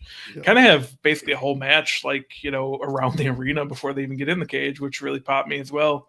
And then once they get in there, you get Christian doing the frog splash off the top. You get, thumbtacks, more thumbtacks, just everything you could really want from either of these guys. And, Christian prevailing as well, just kind of vanquishing the big monster and stuff. It's good wrestling, man. The cutoff or the transition into the ring is incredible, right? With the cage door being swung. Yes. Christian's a really interesting bumper because he's not a guy who's like I wouldn't describe him as like an explosive guy, like bump guy taker, but he's so perfect in the way he executes it that he can convince you he's explosive. You know what I mean? Like he does stuff with such perfect execution. There's a snap to it, even though he's not like this electric athlete or anything in there. That's how I really started watching these. That bump was great. It's kind of a throwback, right? Like in terms of the philosophy behind it and psychology. There's some new tools in there, like the thumbtacks and the frog splash top. But at core, it's a tale as old as time. Oracle, what did you make of the cage match?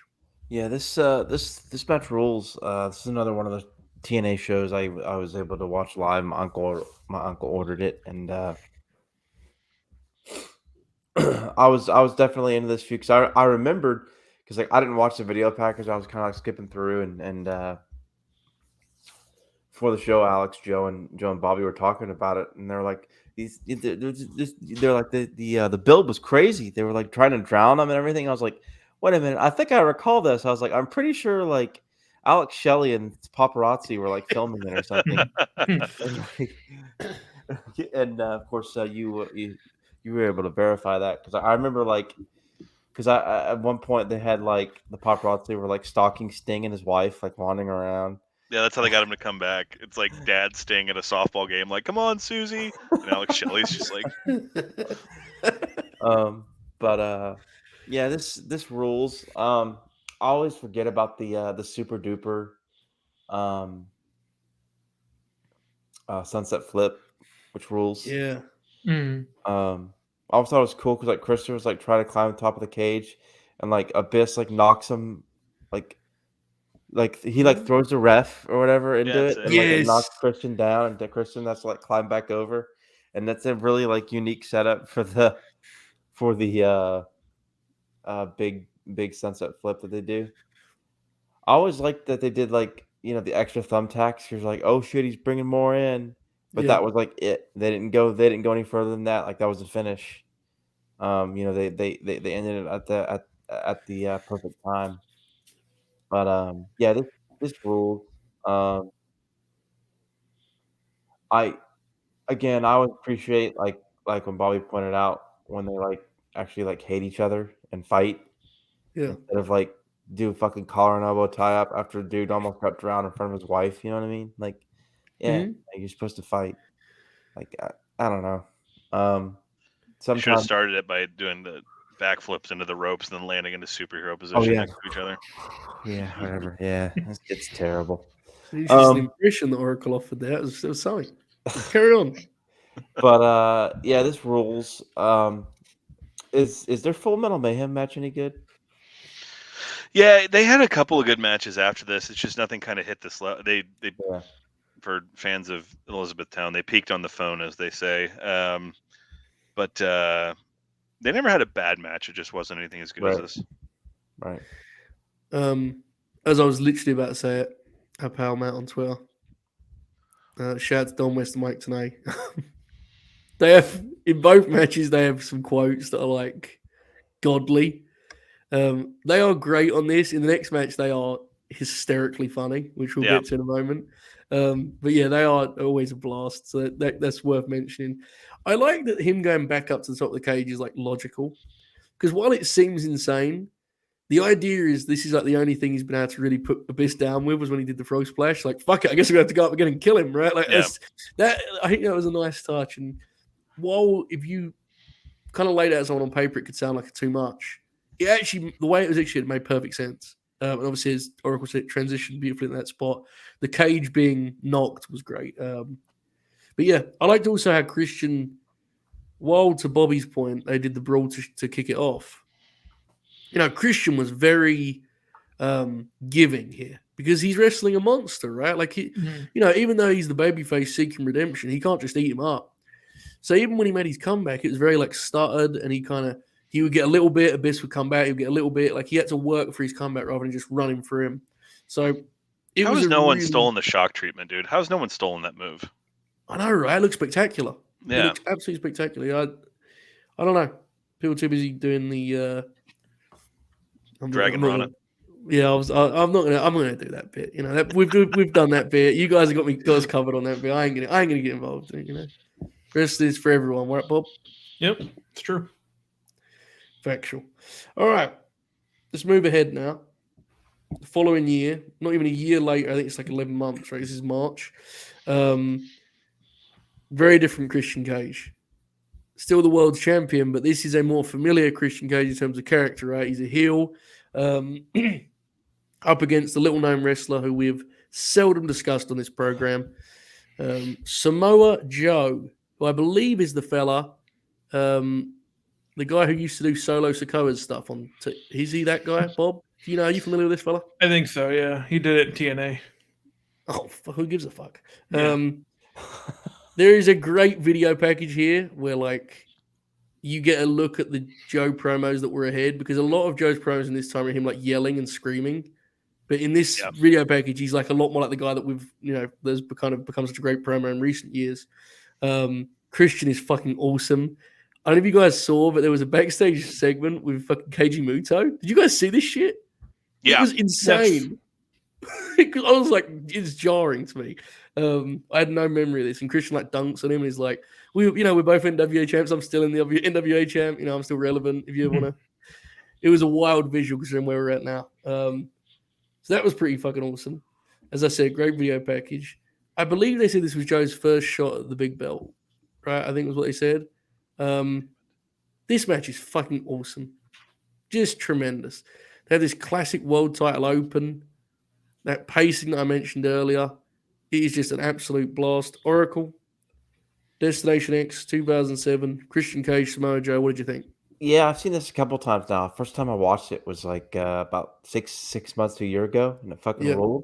And I always like the early going stuff because like Christian's like, I don't know, Christian's like trying to like, they really play up like Christian's like scared, but also like wants to prove that he's like, he's trying to figure out his opening. Champ, you know, because this is Samoa Joe who was only recently just lost to Kurt Angle, you know, and like he's only lost to Angle, you know. Joe's basically, you know, other than that, he's unbeaten. So like. It's Christian's toughest challenge yet, you know, and like I just love the kind of like one-upsmanship type of shit that they do, and like the spot where Christian is like trying to like outsmart Joe, and Joe just sort of just casually walks away. Yeah, it's fucking amazing. Yeah, this is excellent stuff, man. Like they really put together the near falls great, and like everything really they just go at a great pace. Everything's mapped out so well. It's one of those like quintessential Christian matches where Mhm. pace and like timing Yeah. and sequences and stuff like that are just done so beautifully and done so well. Just an excellent match. I don't care for the finish. Yeah, it's a lot. Um, not a good finish. They also didn't set it up very well either. Like No, it's it just sort of too much, happened. bro. Yeah. Which I guess in some ways might be better than him like having Christian in the hold and then it happening and probably Mm, would kill the hold more. I don't know. yeah. But like it was not a good finish, but the match is absolutely excellent and Yeah. kind of the first sign of how I mean Christian could like if you go back and watch his stuff on like Raw in like the mid 2000s or like some matches on Impact, whatever. I'm sure he was doing this, but like this is the first match of at least the 6 matches we're watching where he can kind of show his ability to kind of pace that sort of title match and Yeah. put his like creativity and sequences and reversals and counters and just kind of the way he thinks. It's It's just smart. It's just really it good stuff. maybe the belt is just it feels like it's put in the war of minds, but it really did until the finish got too much. Like it really did feel like an old school world title match, the opening Mhm. especially. They do a little walk and brawl, which is like whatever. But, like the way that the shine that he gives Joe, where Joe feels like he feels like he's ready to be the champ. With that in mind, quickly, like Tanay and West have a couple of quotes here that pop me, but one thing they did great was they called this like they were there to see the coronation of Samoa Joe, right? Like the idea, like of course Joe is going to moment. Joe's incredible, and I thought it added great drama to the match because they like almost convince you as you rewatch it. You know what the result is, but they convince you of how they call it. It's just great. Bobby, what did you make of this, Christian and Joe?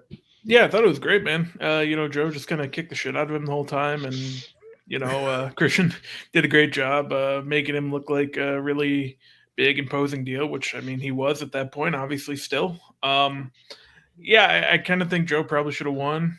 The finish kind of was not great. I agree with everyone there, but like, match itself is very good, and I want to watch their second match sometime in the next few days. I know there's another one at one of the later pay-per-views that's apparently just as good, or maybe yeah. So I prefer this because I think the belt adds like a certain level of drama. mhm.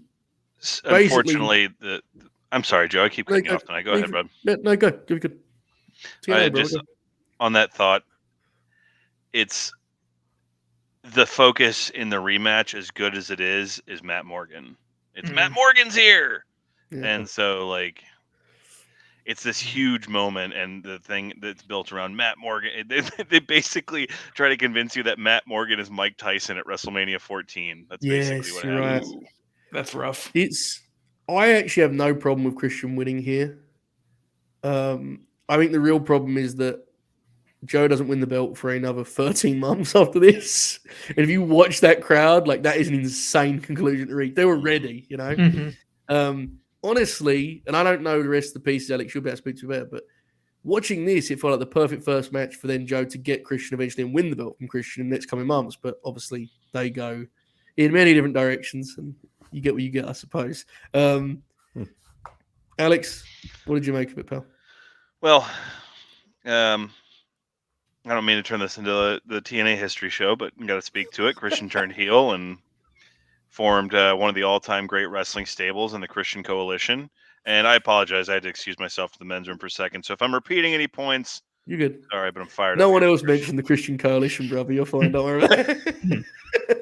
It was the heel stable of Christian as the leader, Tomko as the gun, AJ as like the little scrappy dude, Butch for you young fans, and then you had Scott Steiner in there as like the fucking loose cannon. And these guys were incredible together. And Tyson Tomko, I've been told he had some good tag work in Japan. I don't believe it, but like him and Christian were just fucking money together. There's those Yeah. guys every once in a while that either across from each other or with each other have the example I always use is like there's no reason John Morrison and Sheamus should have had good matches, but they had great matches. And this is an example of like Tomko, a stiff like that, and Christian, a big goof like that. They shouldn't work as well as they do, but they do. So like I remember people were bitching that Tomko got brought in. I was like, I don't care. I'm glad they're back together. So the Christian Coalition was just this absolute group of lunacy, like that were, pretty much unironically funny in the sense that Christian was just obsessed with keeping the title. If we do that, that's fine. Tomko and Steiner hated each other. They always argued. AJ was always just upset. Him and Tomko were the tag team, and AJ was obsessed with impressing Christian. Even he would like find out what color Christian's gear was going to be for the next show, and he would show up wearing the same color gear. He was like basically like Dwight, from The Office, and it needs to be called out since we're talking about two things. One, it results in one of the all-time great promos in professional wrestling history when I think it's after Christian retains the belt and Tomko and AJ win the tag titles. I think that's the context because they're celebrating backstage and they're all drinking champagne and having a good time. And Scott Steiner standing on a table, like in between all of them. And it cuts to them and like the idea is they're kind of partying and having a good time. And Scott Steiner proceeds. Uh-oh. Oh no! Oh my God! What a cliffhanger! All right, we're back at it here. Yeah. And Yes. Scott Steiner proceeds to say, quote, "Do you remember Hiroshima? Do you remember when Pearl Harbor bombed the Germans? Woo, it's D-Day all over again." And then he proclaims this as he's holding his glass of champagne high. It's one of the more insane things you'll ever see. And then also, talking about Christian being actually funny. I don't remember the context of this. Does the Impact streaming service literally have every episode of the TV show? I don't know. Before it didn't. It was pay-per-views and it had like some of the years. I think it has these years though, so it may have it. It may. So there was something where like I don't know the context. Christian cost Tomko a match or something. Tomko shows up and he's mad and he's looking everywhere in the Impact Zone for Christian to find him, and he goes into an office and there's no one in it except there's one person sitting at a table that has a newspaper in front of their face like this. And he goes up and he swats it down and it's Christian, but he has the hood of a hoodie pulled over it and aviators on, and he's just like, not me. This is in that era where Joe or Oracle. Have you ever seen that clip of Kurt Angle where he beats up Shark Boy because Shark Boy wouldn't stop smiling at him because he has the mask on with the big, and he's like beating the shit out of him. He's like, "Quit smiling at me." Teenage rule, guys. But getting to this match here, it's every time I watch this, having recently rewatched Warrior, Joe, you can appreciate this. It's the scene where Nick Nolte wants the ending of Moby Dick to be different. And that's me every time I watch this match because he lost to Kurt Angle and that was hard to accept. But then they built this matchup and he gets his Mania entrance, man. Like Joe gets the big entrance and everything. And they do the shtick where the X Division guys come out to like stand up for Joe. And it's just like, he just should have won. Him losing to Angle could have been justified if he won here. But the whole thing is like, they had something so special with Joe in that run. And like you said, even still, if the main event of Bound for Glory is Christian still the champ and Joe beats him, you can still kind of work to that. But like I said, and they do have a great match. It's a great match. And he's the first guy to beat Christian in TNA and he makes him tap out. But the match was for fucking Matt Morgan to be there, and then Sting wins the title, and it's just like, so it's a great match. Like Christian, that STO he takes on the floor is disgusting. Oh my God, man! Because they get it all wrong, right? Like Joe just like gets his head and just fucking, he's incredible. My God. Like you're familiar with the Samoa Joe character, right, Joe? A little bit, yeah. I've seen Solo Sikoa. That's the main frame reference. But you know what they're going for. So like having seen all those matches, but then like he just kind of like, he has him in midair and he's like, well, I don't know what to do, so I'm just going to throw you down as hard as I can. My ear. It's looking awesome. And, like someone said, shout out to Tanae and Don West, and they have aged tremendously because now commentators seem so obsessed with like for lack of a better phrase, getting themselves over. And those guys are just literally watching wrestling and freaking out for what's happening. They're just like, oh, this move happened. Holy shit. It's, it's like your friends sitting around and watching wrestling. And Don West, what a gem that guy was. His reaction to the finish. Yeah. Like the finish, like Christian wins, and Mike Tenay is calling it as like, man, he's really lucky. But Don West is like, he's calling it in a fascinating way, because Don West says, and I quoted this, I had to make sure of it. Mike Tenay is explaining what happened, and Don West says, bunch of ball, and then it goes silent for like 5 seconds, and he goes, load of crap. There's one of the pay-per-views they did where there's like a King of the Mountain, or maybe it was a lockdown, but like AJ does some move where he comes off the top of the cage and goes to the announce table, and Don West starts freaking out. He's like, oh my God, AJ's right here. I'm attached to a cord. What do I do? He was just an insane person, man. It was great.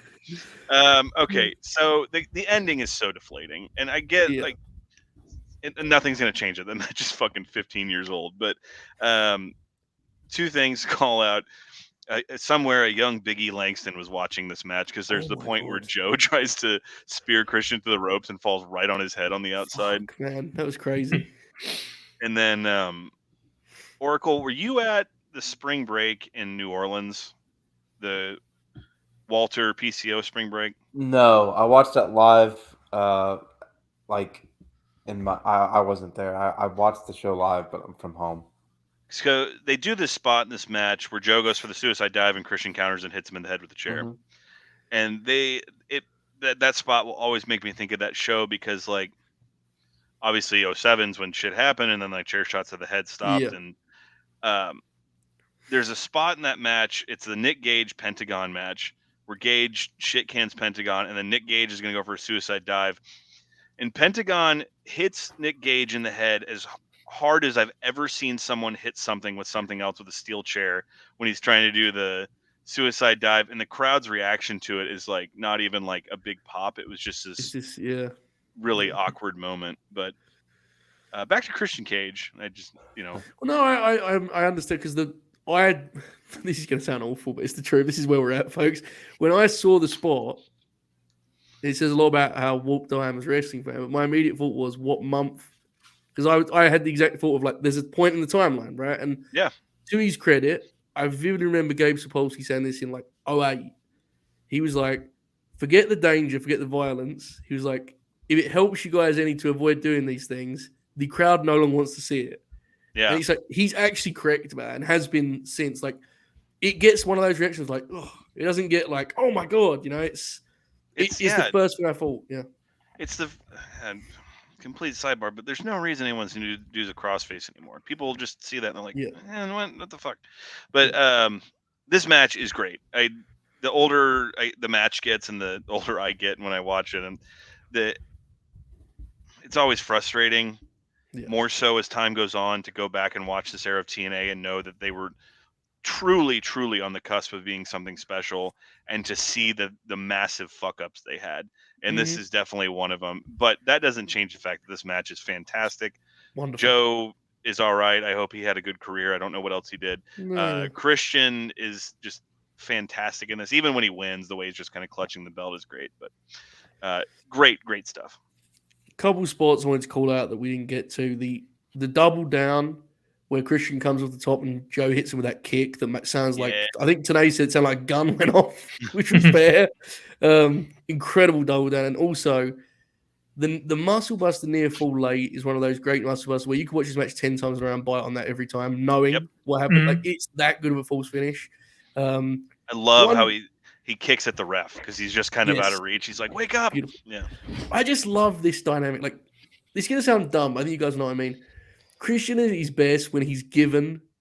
If you give Christian like a wrestling force of nature, like a guy who's a crazy athlete or a natural talent, Randy Orton will get to in a moment, the way he plugs their stuff in.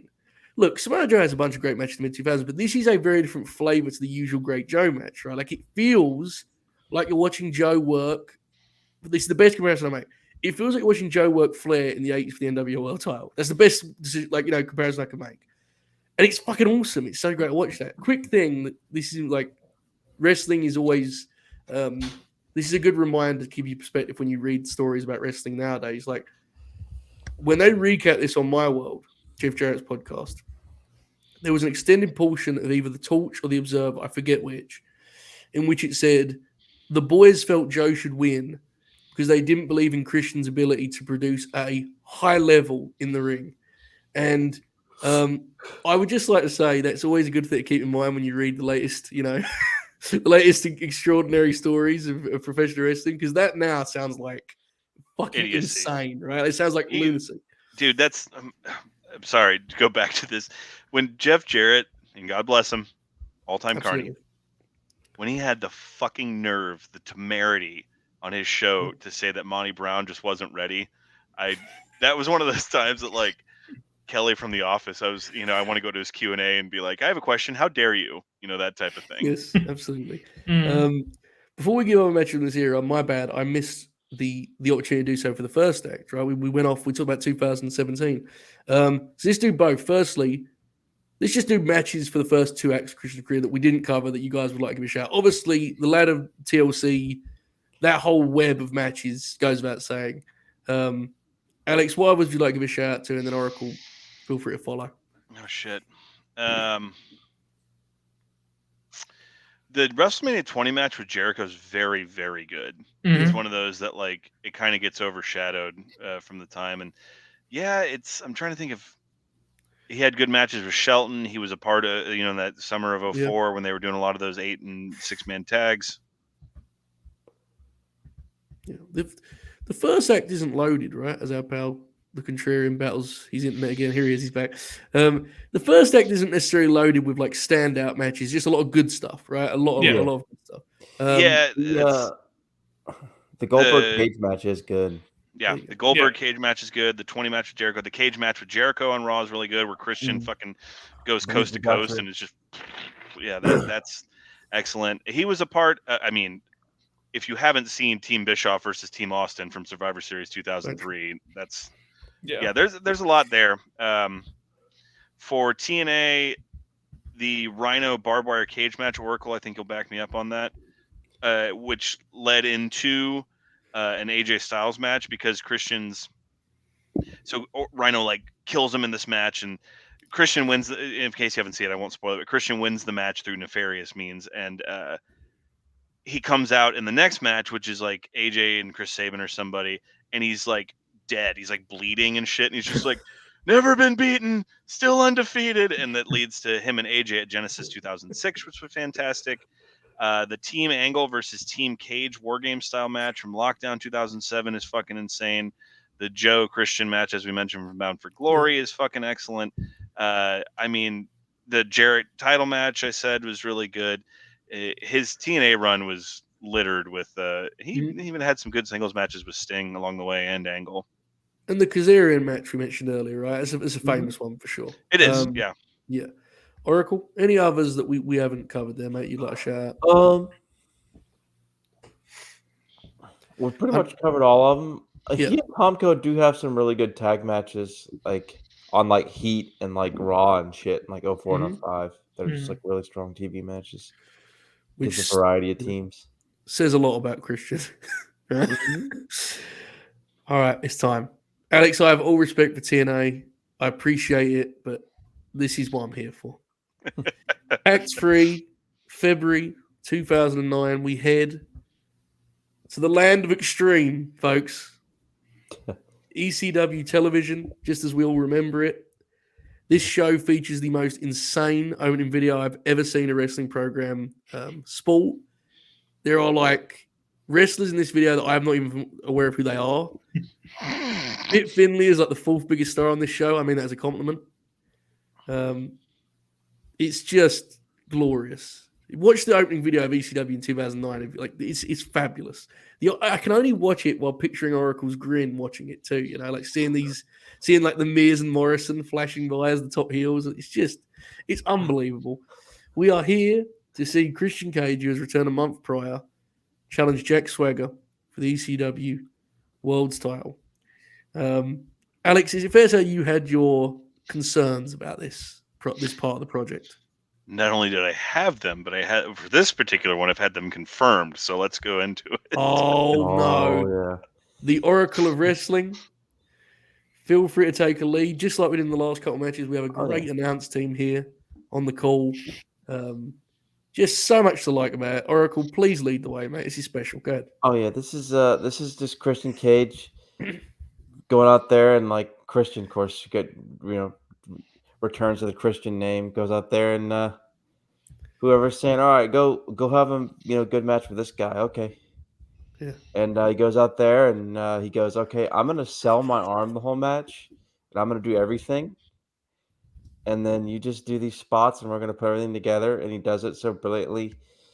Like he takes a crazy shoulder tackle off the ring apron onto the floor, flat back bump, crazy bump. Misses a charge into the steel steps, gets his arm worked over. He also does his really good, he does his cheesy hand clap, set up his dive, Always and he hits his dive really well here. But he gets his arm worked over. Admittedly, I haven't rewatched this in a while. His facial expressions are a little over the top, right, with his arm selling. Yeah. But like, it's just really good psychology, and like, it's kind of jarring to watch it because you don't really see people sell limbs like that. But like, he made it the whole focus of the match, and it rules.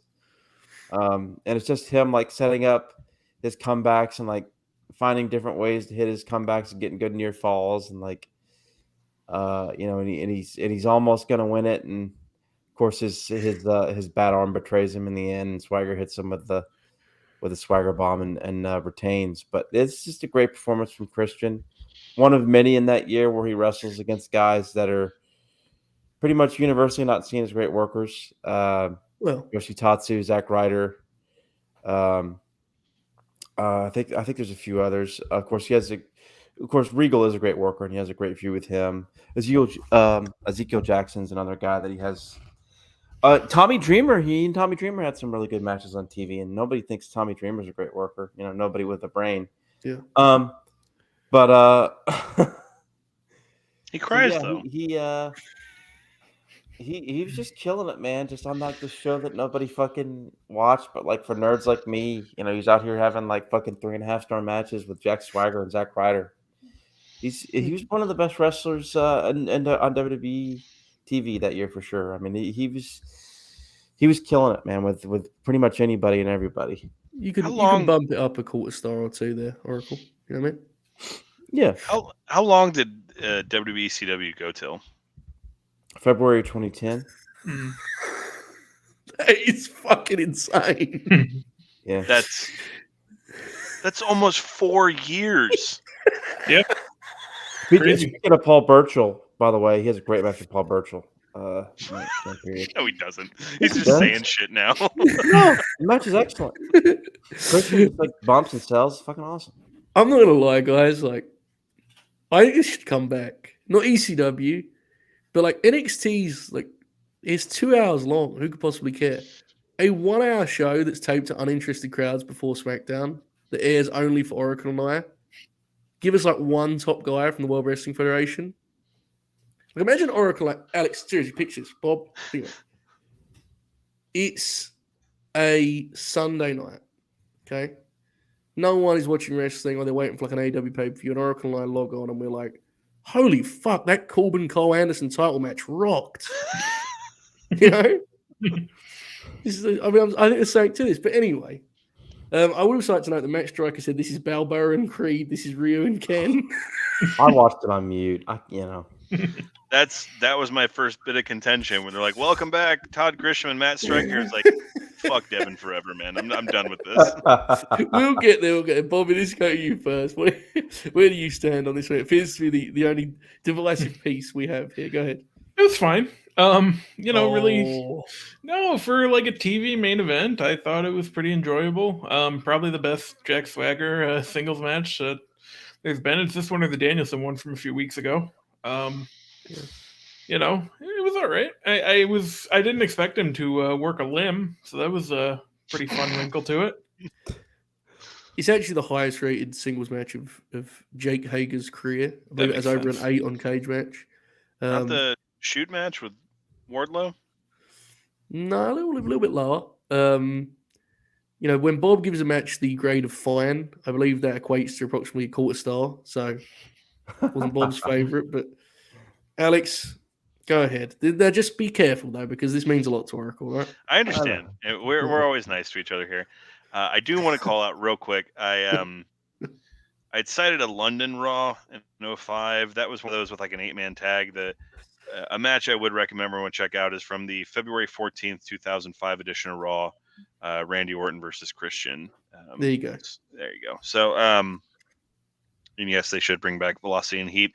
They should first put all of those episodes on the fucking network, but us domestic folk here in the U.S. have to deal with fucking Peacock. So, all right, the notes here are, first off, I've gotten into several like borderline heated discussions with my friends here recently. Matt Stryker is worse than Mauro Ranallo. That's something that needs to just be said and put out there. We did it, folks. And I'm a dub. And then Todd Grisham, like, God, he was awful. And now, Joe, I don't know what you caught him. He commentates for like DAZN and shit. He's so bad, dude. But the problem is now he's all GQ and he thinks he's so fucking cool. Yeah. That dude, what a cock, man. But you anyway, know where, they're making a boxing video game, and from what it appears, he's like on some of them, he's like the solo announcer for the game, which is going to be an unbearable experience. But yeah, he already sounds like he's on video games, brother. We go from fucking Joe Tessitore and Teddy Atlas to fucking right. Todd Grisham. If you ever want, I don't know if they're anywhere online you can find him anymore, of when he hosted some call-in show for WWE and yes, and he was calling people the fucking R word and shit. It's ridiculous. But anyway, we got Jake Hager, Jack Swagger here. My first note: this could be anyone. And Oracle, I saw you wearing a Chris Hero shirt, which was fitting because I immediately. Like, I'm not going to go to the extreme of Tom McGee and fucking Bret Hart, but this immediately reminded me of when Hero convinced everybody that Lars Sullivan was the guy, where he just like had a match with him. He's like, all right, do this, this, and this, and people will think that you're great, and we did. And that's because Chris Hero, Christian, Bret Hart, they're on the same level of like great workers and can do a lot with not much. And with that aside and being a little more serious, I can absolutely see why they thought Jack Swagger was going to be somebody. Me too. He's big, he's handsome from some angles, and fucking Jerry Briscoe just gets a hard on for those amateur wrestlers. And like when he does, like Jack Swagger does a beautiful gator roll at some point in this match, and Jack was just getting hot and bothered, or Jerry was getting hot and bothered. Maybe Jack too, I don't know, but. It's a good match. It's fun. Again, we talked to this earlier of Christian being a great finish guy. The finish to this match is fucking fantastic. Yes, it is. Because I had to rewind it because I was like taking notes, and then I looked up and he reversed the doctor bomb into the unpretty. I was like, wait, how the fuck did he do that? And then I rewound it to watch it again, and then he comes back and gets it because his arm's all fucked up and whatnot. And so definitely the best Jack Swagger match I've ever seen. Again, we joked about coming into this. I didn't know those were a thing. But yeah, they got the crowd by the end, and all jokes and fucking nerd shit aside, that's what matters. If you got the crowd fucking bumping and rolling, then you're good to go. And they were fucking hot for the finish of this. So a good time, a fun watch. I'm in no way, shape, or form interested in watching any more WWE ECW, but Oracle, I claim that as a victory. I claim this as a victory. I thought this fucking ruled. I thought this was like perhaps the actual best Christian performance we did. I'm not doing a bit. He's selling here. Mm-hmm. Swagger would do the most like whatever shit. Like I agree with you about he could be anyone, but that's why it fucking rules. Christian's like getting the people like it's like a 1990s fucking WCW crowd, and they're like rocking. He does a fucking sunset flip, and they're like, ah! Bro, there was people actually standing up like pumping their fists. This is WWE ECW, man. This is an insane achievement. What this match was like. Look, they're all great matches. I'm not saying it's the best match from a Christian point of view. This is like incredible. Also, you mentioned his punches earlier.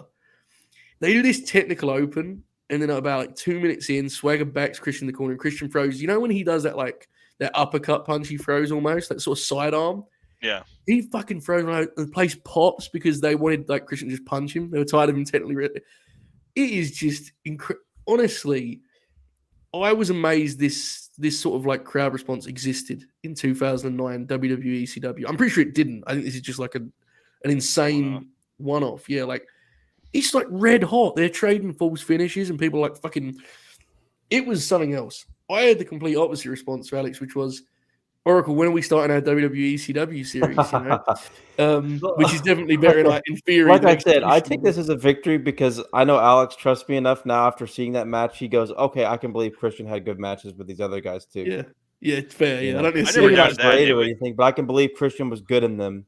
It was the Jack Swagger part of the equation that had me going, Yeah, but yeah, it's there's a part in it where Swagger does something and then he's like on all fours, and then he remembers he's supposed to do something to the hard camera, and he's like, hard cam. The worst thing about that is the thing he did is like one of the more impressive moments of the match. He does some awesome power move. I forget what it was, and I noticed the exact same thing. He like, oh fuck, cameras, it's brutal. I thought it was really, really good. I love weird shit like this where like Christian's, he's like the ace of the brand. Dude, like, Joe, I'm telling you, if you're interested, I mean, like we don't have to do a show, but like watch like 10, 12 matches of his from ECW, and I think you will pop. Just focusing on him alone. We should do like man, this guy's good. But I also want to do, because Matt Hardy did like his own version of this, right? Mm-hmm. And he was very good in 08 as well. Yeah, and he has that match with Fit that's fucking awesome from like Manchester. Oh. See, I have like no knowledge of any of this. All my like shit of like WWE ECW is when it first started. Like when I think of that, it's Bob Holly's back getting cut open, and then RVD and Sabu have that ladder match where RVD does like the greatest ladder match spot of all time, where he gets on the top rope and just jumps and tries to get the fucking briefcase down. That's awesome. Yeah. It's like I've picked that individual. I know that Christian and Regal have a long feud, and the blow off is in England.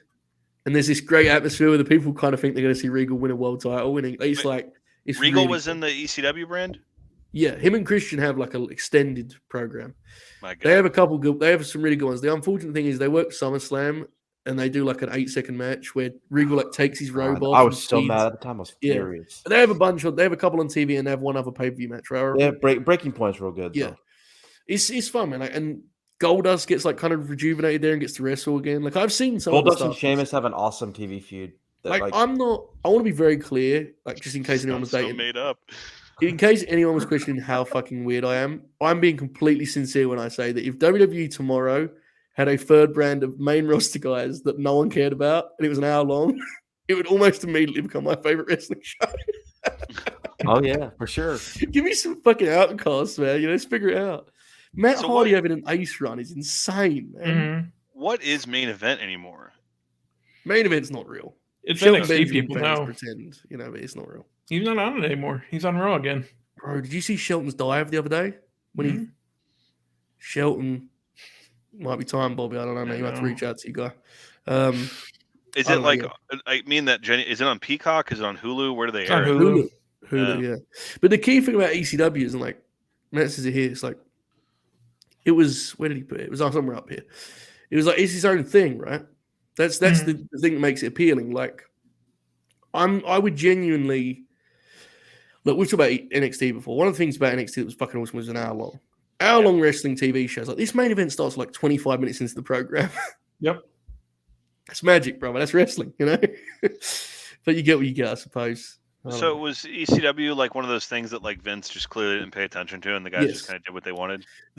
Like as much as we pop when Oracle says it, there is the general belief is as soon as he stopped caring about it, ECW was like low key good for the rest of his existence. It's just no one, like how we are with 205 Live. Like as soon as Vince gave up on it, it became good. That's basically what it was the best wrestling ECW program. Convenient he ducks out when we're going to talk about the best wrestlers in the world in 2017, but that's okay. So that makes more sense to me now. That's why I want like Sunday Night Heat, all of it on the network, because that's one of the stories about that too. Was when Vince stopped caring. That's that old story of Steven Richards got in trouble because Stephanie found out he was booking his own angles on Sunday Night Heat. Yeah, in hindsight, maybe we should have drew a conclusion or two from the fact that the best WWE shows were the ones that Vince didn't pay attention to. And I also, don't know. I'm ashamed of you and I, Joe. When that 2017 discussion was up earlier, we didn't immediately say Bud Murph. Oh, no, 2018. He was 2018. Yeah. Okay. Don't worry about it, brother. I mean, listen, I'm sure he had some bangers on those Largo loops, but Oh. he didn't see TV in 2017. Not one time. Because remember he did this just while Oracle's gone. Let's enjoy ourselves here. But Buddy Matthews, whatever the fuck. Bud Matt, the Australian Nightmare as we call him around here. Do you remember he worked the Australia NXT TV? Because obviously, of course, in a trios with Bob Roode and someone else, and then just was never on TV again in NXT ever.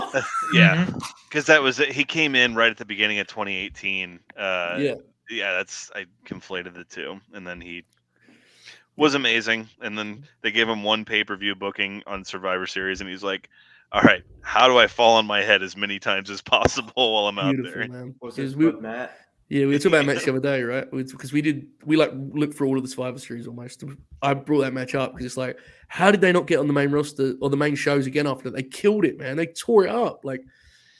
He made people think Ali was good. I'm just kidding. Oh. It's not my fault. Oracle. Ollie was Ollie was really good, and then since the pandemic and now I'm not Hold up. Oracle, are you conceding on the 2018 New York 50? Oh no, I still think he was better than Bud Matt in 2018. But I mean, I haven't revisited. I'm not gonna go back and watch it. If it helps, ain't neither of them doing shit in 2022. No. Yeah. Maybe next year. They had. So wait, hold on. Were you saying that Ali was the best wrestler in 2018?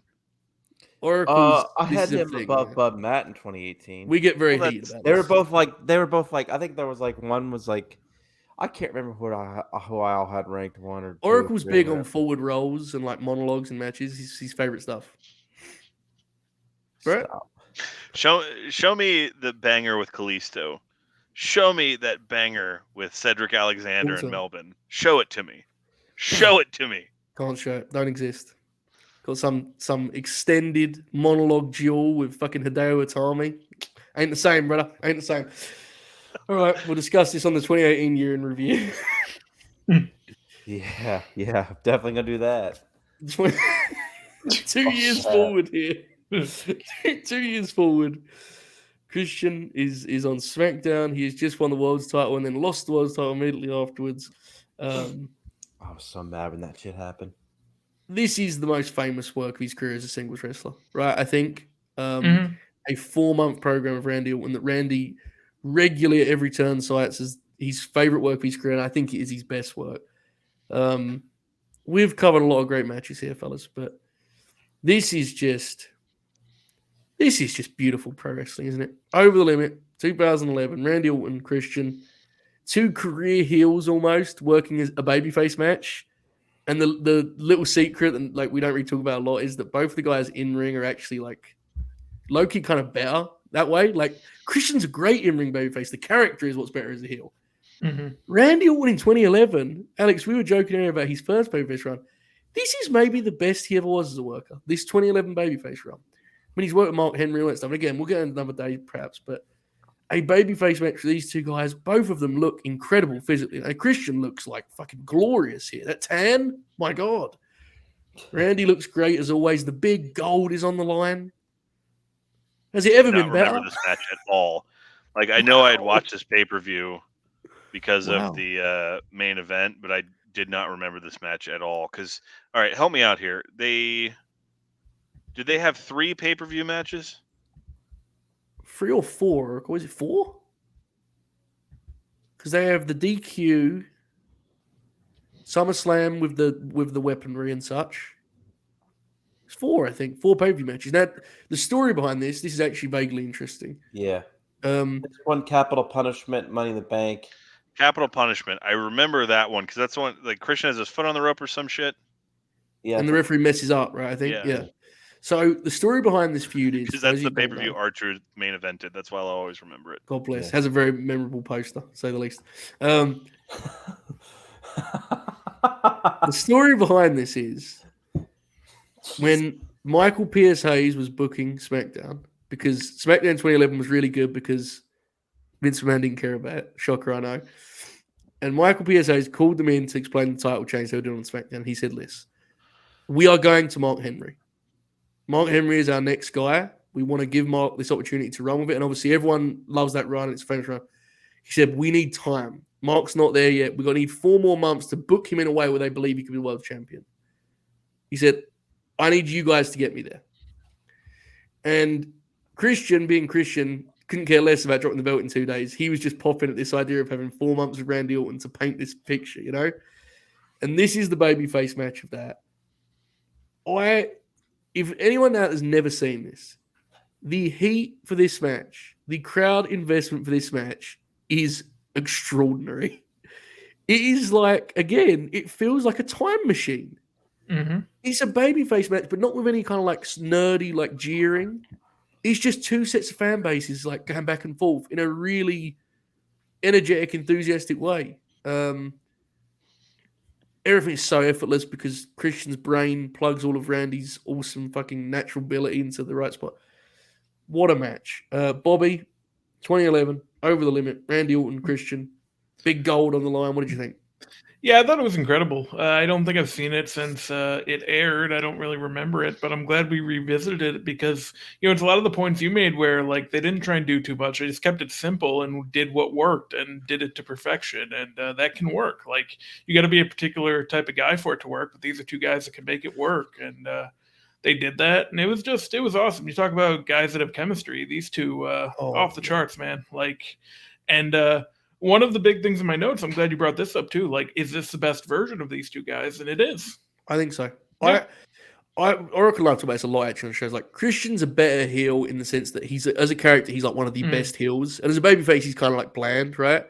But as a babyface ace, working kind of like Steamboat-esque, he's fucking amazing. And Orton here, the problem with Orton as a heel, and I love Randy, and God forbid he doesn't come back, is I'm like genuinely upset about that whole deal. I love the guy, but when he's a heel and he takes a long heat segment, he's not always the most compelling in that situation, you know? Yeah. But as a babyface, you can sell. It's like, I really think it's kind of a secret. Like, people don't think of either guy that way, but they're great babyface workers. Alex, I was stunned you didn't recall this one. Like, it's fascinating, right? Like, for you, the Van Damme match, I'm like, no way. I feel the same way there. Like, what did you make of it, watching it here? Yeah, this would have been in that era, like, right before the network, so to speak, of where I would just watch pay-per-views and then not really think about them. But yeah, it's great. I do not remember Randy Orton ever busting out the Billy Goats curse in any other match in his career. That reverse Boston Crab. That's awesome. And counters on counters, which obviously came to be kind of like their thing that they did. Yeah, absolutely. The submission actually gets like a legitimate false finish reaction too, which is incredible. Yeah. Are we back? Can you You're hear back. me? You're back. Yes, you're All back. right. I'm gonna have a stern word with the people at Spectrum, but yeah, just counters on counters, and the crowd's like so hot, and it's fewer and far between. Like, this isn't old. Like, no, WWE doesn't really get crowds like this anymore, man. And every once in a while they'll work people into a frenzy. I remember there's a few Roman matches you can cite and whatnot, but like, people are just like fucking, they want it. They're excited for it. Oh, yeah. Like you said, when we get to the other matches to plug, I'll cite one where Christian's a performer as a baby face. He's just fucking fantastic. And then the end with the whole to do, and he finally hits the RKO, and I think that definitely, between like the Diamond Cutter and his iteration and the stunner and whatnot, that's got to be one of those moves that's just like timeless. Like, people just want to see it. And so obviously that's not what this match is, but like, you can build a whole match around just Randy Orton hitting an RKO and people will just be like, yeah, he did the thing. Yep. So I'm trying to remember the other ones. they all kind of just built upon this. Okay, so Christian was still like he wasn't fully fledged bad guy yet. Mhm. Yeah, And so the first one, and I think the commentary team's pointed this out, but so you know the spot where he's on the middle and he fakes this way and Randy Yeah. goes, He lost okay. on SmackDown. Yeah, that was how he lost the belt. So like that was they built on that here, and then as it went on, the next match, Christian's a heel, right, Oracle? Or is it one Kind more? of. Capital Punishment, he's closer, but not quite. And then by the end, he wins the belt by because DQ, Money in right? the Bank, Money in the Bank, he's already turned pretty much by that point. Yeah. And Randy Orton can lose the belt by DQ or Yeah. whatever because Christian that finish is starts the one more beautiful. match thing, and then he like, if you remember, like Christian goads him into like It's awesome. like slapping the ref or something like that. Yeah. He spits in his face, and then Yeah, he Randy spits in his kicks him in face, the right, dick. and Randy just loses his mind, and It's this beautiful shot of Christian falling to his knees, holding his dick and balls, and the crowd's like losing their shit It's behind so him. fucking awesome. Okay, so that makes sense. And yeah, like Yeah. when I was watching this, some of the other shit was coming to me, and this doesn't annoy me in the way that like I counter a Hurricane Rana with a 450 annoys me, that type of thing. It's just kind of like So slick, man. It's so It's, it feels so natural for them, you know. Joe, do you remember when they did that season of The Ultimate Fighter where the comeback where it was all the guys that they had brought back Yeah. from, and Matt Sarah fought Shoney Carter again and hit him. He rocked him with the spinning back fist, and he was like, "You motherfucker!" That's the Yeah. type of shit. Like that shit happens in real fights, so it can happen in stuff like this. Mhm. You know what I mean? So, like that all kind of makes sense to me. And yeah, like I said, for something I didn't remember, I was just like, "Holy shit, yes!" And you know, this run culminates in the greatest squash match of all time with Mark Henry and Randy Orton. Yes. And so, like, I had never really thought about it or put it in that perspective, but this would have to be considered like one of the keystone runs, or if not the one, of Randy Orton's career. It's often pointed to as like, and I know a lot of Orton's work bleeds together, but a lot of folks like myself who are great big fucking losers and love Randy Orton, we see this as like a shift for him where he very much started to feel himself the responsibility of being a veteran. And look, he's had his ups and downs and that. But the last 10 years, he's been a much different person to the 10 years before that, if that makes any sense, right? And I think I've heard him often point to Christian as being a big part of that because Christian was able to guide him as a wrestler, even though he was probably a 7-time champ then. Right? Christian taught him so much. I think it kind of opened his eyes to how he could approach wrestling, and I think he's since adjusted again. You know, I'm sure there's been some spots along the way where he's lost that thought process, but that's the way I always think of it. Man, Randy's superplex, like one of the prettiest moves in wrestling, right? Like always looks great. His power slam, dude. Oh, and it's great here. They do the spear setup, right? Yeah. It's just such, and like this is a weird thing it isn't even a real like comment on the match's quality, but for me as watching it, there is something added to it with that fucking belt too. Mm-hmm. Two guys having like a classic match series for that belt, it's just special, right? Because that belt became like it went through. At this point, SmackDown is the clear B show. As I mentioned, Vince is already who gives a fuck. So when you have guys working at this level, it's like to the wrestling fan, they could see this as the world's title, regardless of where it is on the card. It's wrestled at such a high level, it feels like the world's title. And obviously, we'll get that back when the gentleman that Alex is representing with a hat there, you know, when he brings it back next year. He's bringing back the Winged Eagle, baby. That's what he's bringing back. Oh, that's pretty good, actually. That's I respect that. That's good shit. Yeah, awesome match. Okay, this finish off here. Other hits from this act, other kind of standout matches we need to call out. Alex, you said you have one, right? You wanted to mention you have a few, I'm sure. Go ahead, man. Well, we were just talking about it. It completely slipped my mind, but it came back to me. It's late July, early August 2013. Christian, RVD, and Orton have a triple threat on SmackDown, where one of the spots is RVD goes for Rolling Thunder on Randy Orton, excuse me.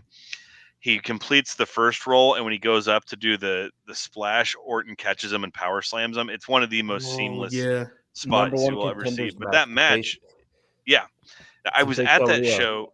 It was like on a Wednesday afternoon in Houston, and it was completely sold out. It's one of like the most random shows I've ever been to.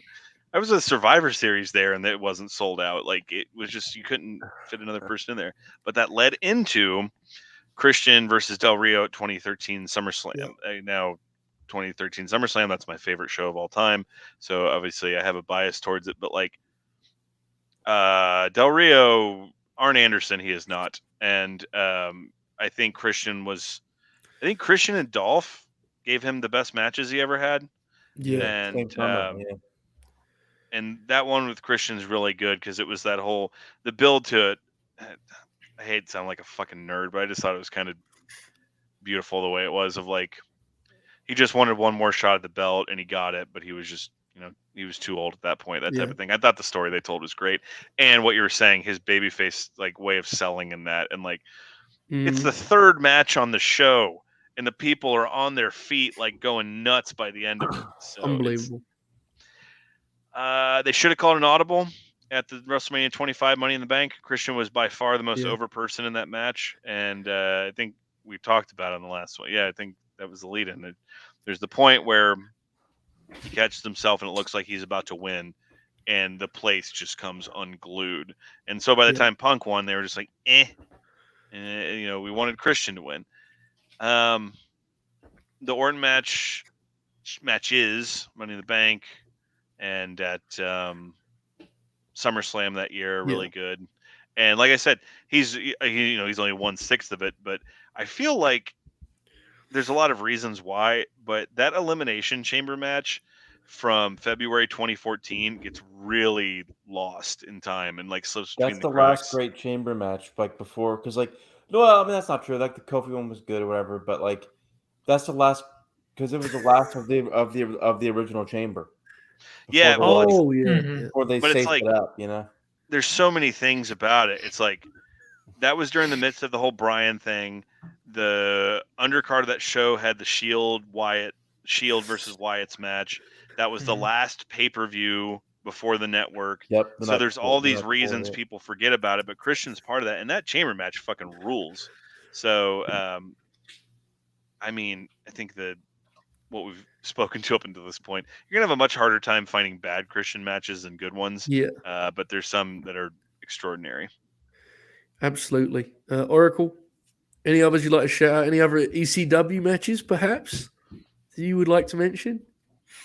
I've kind of ran through the gambit on that, right? Like, I mean, I think the Yoshitatsu match is in October.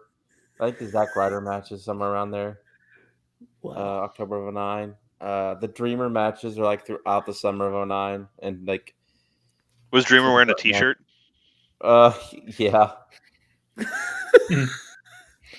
We're gonna do a show, Oracle, where we're gonna come together. We're gonna go through the WWE roster, and we're gonna prepare ourselves a plan. The modern take on what WWE ECW was. Prepare a pitch. We'll pick out a roster, an announce team, perhaps. We'll send it off to the people that need it. You know what I mean? Need it back, brother. Need that real graps. Yeah. You know what I'm talking about? Yoshitatsu working world title matches. Let's fucking go. Right. And the SummerSlam match with Orton and Christian. Yeah. That kind of technically the ending is as the cage match a couple weeks later, but like, bro, I love the cage kind match. of like how Eddie and Ray ended their feud technically in that cage match. Yeah. The SummerSlam match was kind of seen by because on pay-per-view. So I don't think I've ever seen the Orton Christian cage match. Oh, it's awesome. Is it? Yeah. I love that match. But the SummerSlam match is incredible. Like at one point, Randy Orton like cuts his hand. Yeah.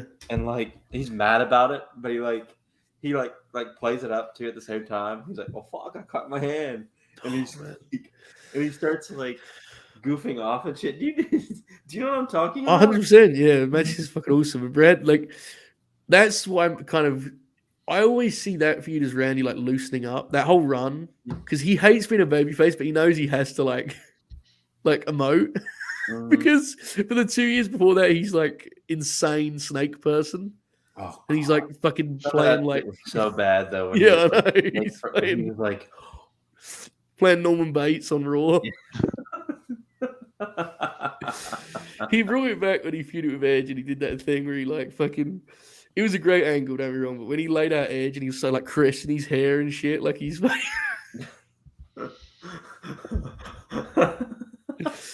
acting, bro. Acting, you gotta respect it. Also, it's not technically Act 3; it's just like an Act 4. But he has legitimately had like many tremendous matches in AEW. Yeah. He had one of Adam Cole's best matches in the territory. Oh yeah. He had the Kenny Omega matches. There was this awesome 10-man where he put over the FTR. The FTR wasn't me. Sound like the Hitman. He put FTR over. There was the original Kaz match. Yeah. There's others I'm forgetting, but I'm sorry. I'm just reminded of the really. It's actually really good. The Cena Orton Iron Man match from 2009. Where like There's no way that's good. When contrarian, let me tell you, special. They made magic. Go ahead, Oracle. When Orton like messes with the pyro and like he's like testing it and he's like making the faces. Yeah. He's like looking over to see if it's like working because he wants to blow John Cena up. Yeah. It's the most like. My favorite was where Randy Orton was supposed to be the babyface, and like people would boo him. Like he would just get like so despondent, so mad. Yeah. He would listen. Yeah, there's a great. He was the opposite happened to him when he got older, and he worked a European tour with.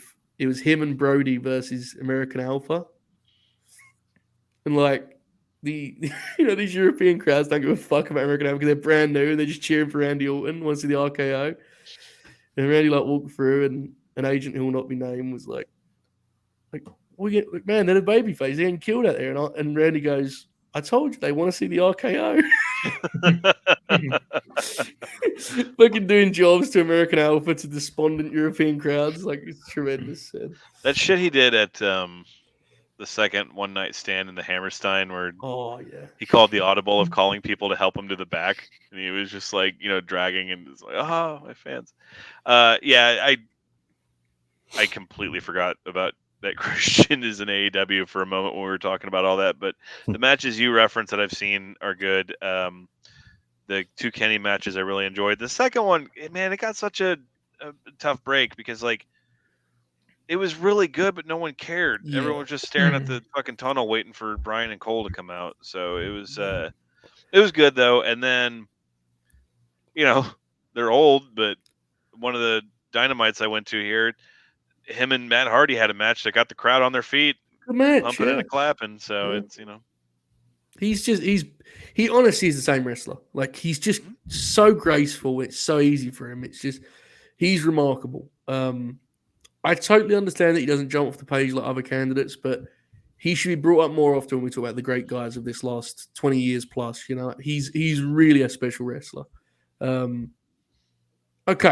with that in mind, any other thoughts on Christian before I conclude? Because I don't want to miss anything. Alex, go ahead. I was about to say how many guys have had their debut against Taka Michinoku, wrestled Randy Orton at SummerSlam, right, and then wrestled Adam Cole in AEW. Find them for me. There ain't nobody. It did pop me, like, when you said about Mania, when you was like, when Punk won, they wanted Christian. It's like, fuck, how nuts is it that 12 years later, those guys were on like the alternative pay-per-view as like two of the main characters, wrestling is wild in that sense nowadays. Not sure what happened again though with those two, but anyway, any other thoughts on Christian Cage for you? We've enjoyed this tonight, haven't we, lads? It's been fun for us to talk about one of our collective favorites. I can't stress enough because I think there's like such a weird thing with TNA of like the people that lived through it, that watched it and understood how good it was. There's the people who lived through it and laughed at it and just think like nothing good ever happened there. There's people that I follow on Twitter that consistently say that nothing good ever happened there. And I'm just like, all right, go fuck yourself. And then there's the younger generation that kind of just knows it as Impact and just kind of what it is now. And knows it as DAZN's newest property, brother. Jesus, dude. We'll see how. How'd that work out for Court Bauer? We'll see how long that lasts. Just think of Eddie Hearn on the fucking phone with Scott D'Amore. It's fucking awesome. one bright, good thing though, on the bright side would be that Todd works for the Zone. Get Todd Grisham and Todd Phillips on the Yeah. call. No, they can put Stryker and Grisham back together to See? call. Oh man, and if they do more co-promoting, we'll get another Christian Jack Swagger match with Matt Stryker and Todd Grisham on the call. Some good So, shit, bro. Oracle, thank God we're filming you from the waist up on this one. But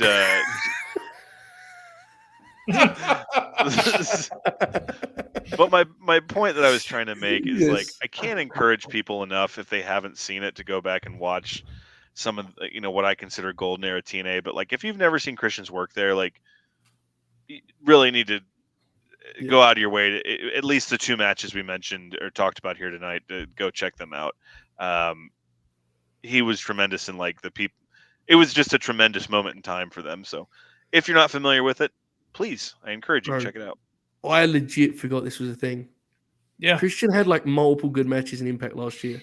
Yeah, the Josh Alexander match ruled.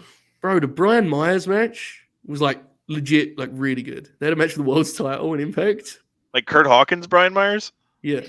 Good Lord. The world's title. And he also wrestled this was fucking he wrestled like Ace Austin. I don't even know who Ace Austin is, Alex, but like he's like I like Ace Austin. He's in the Bullet Club. I know who he is. Yeah, he's like the modern wrestler, right? Like Christian's like a foot taller than him.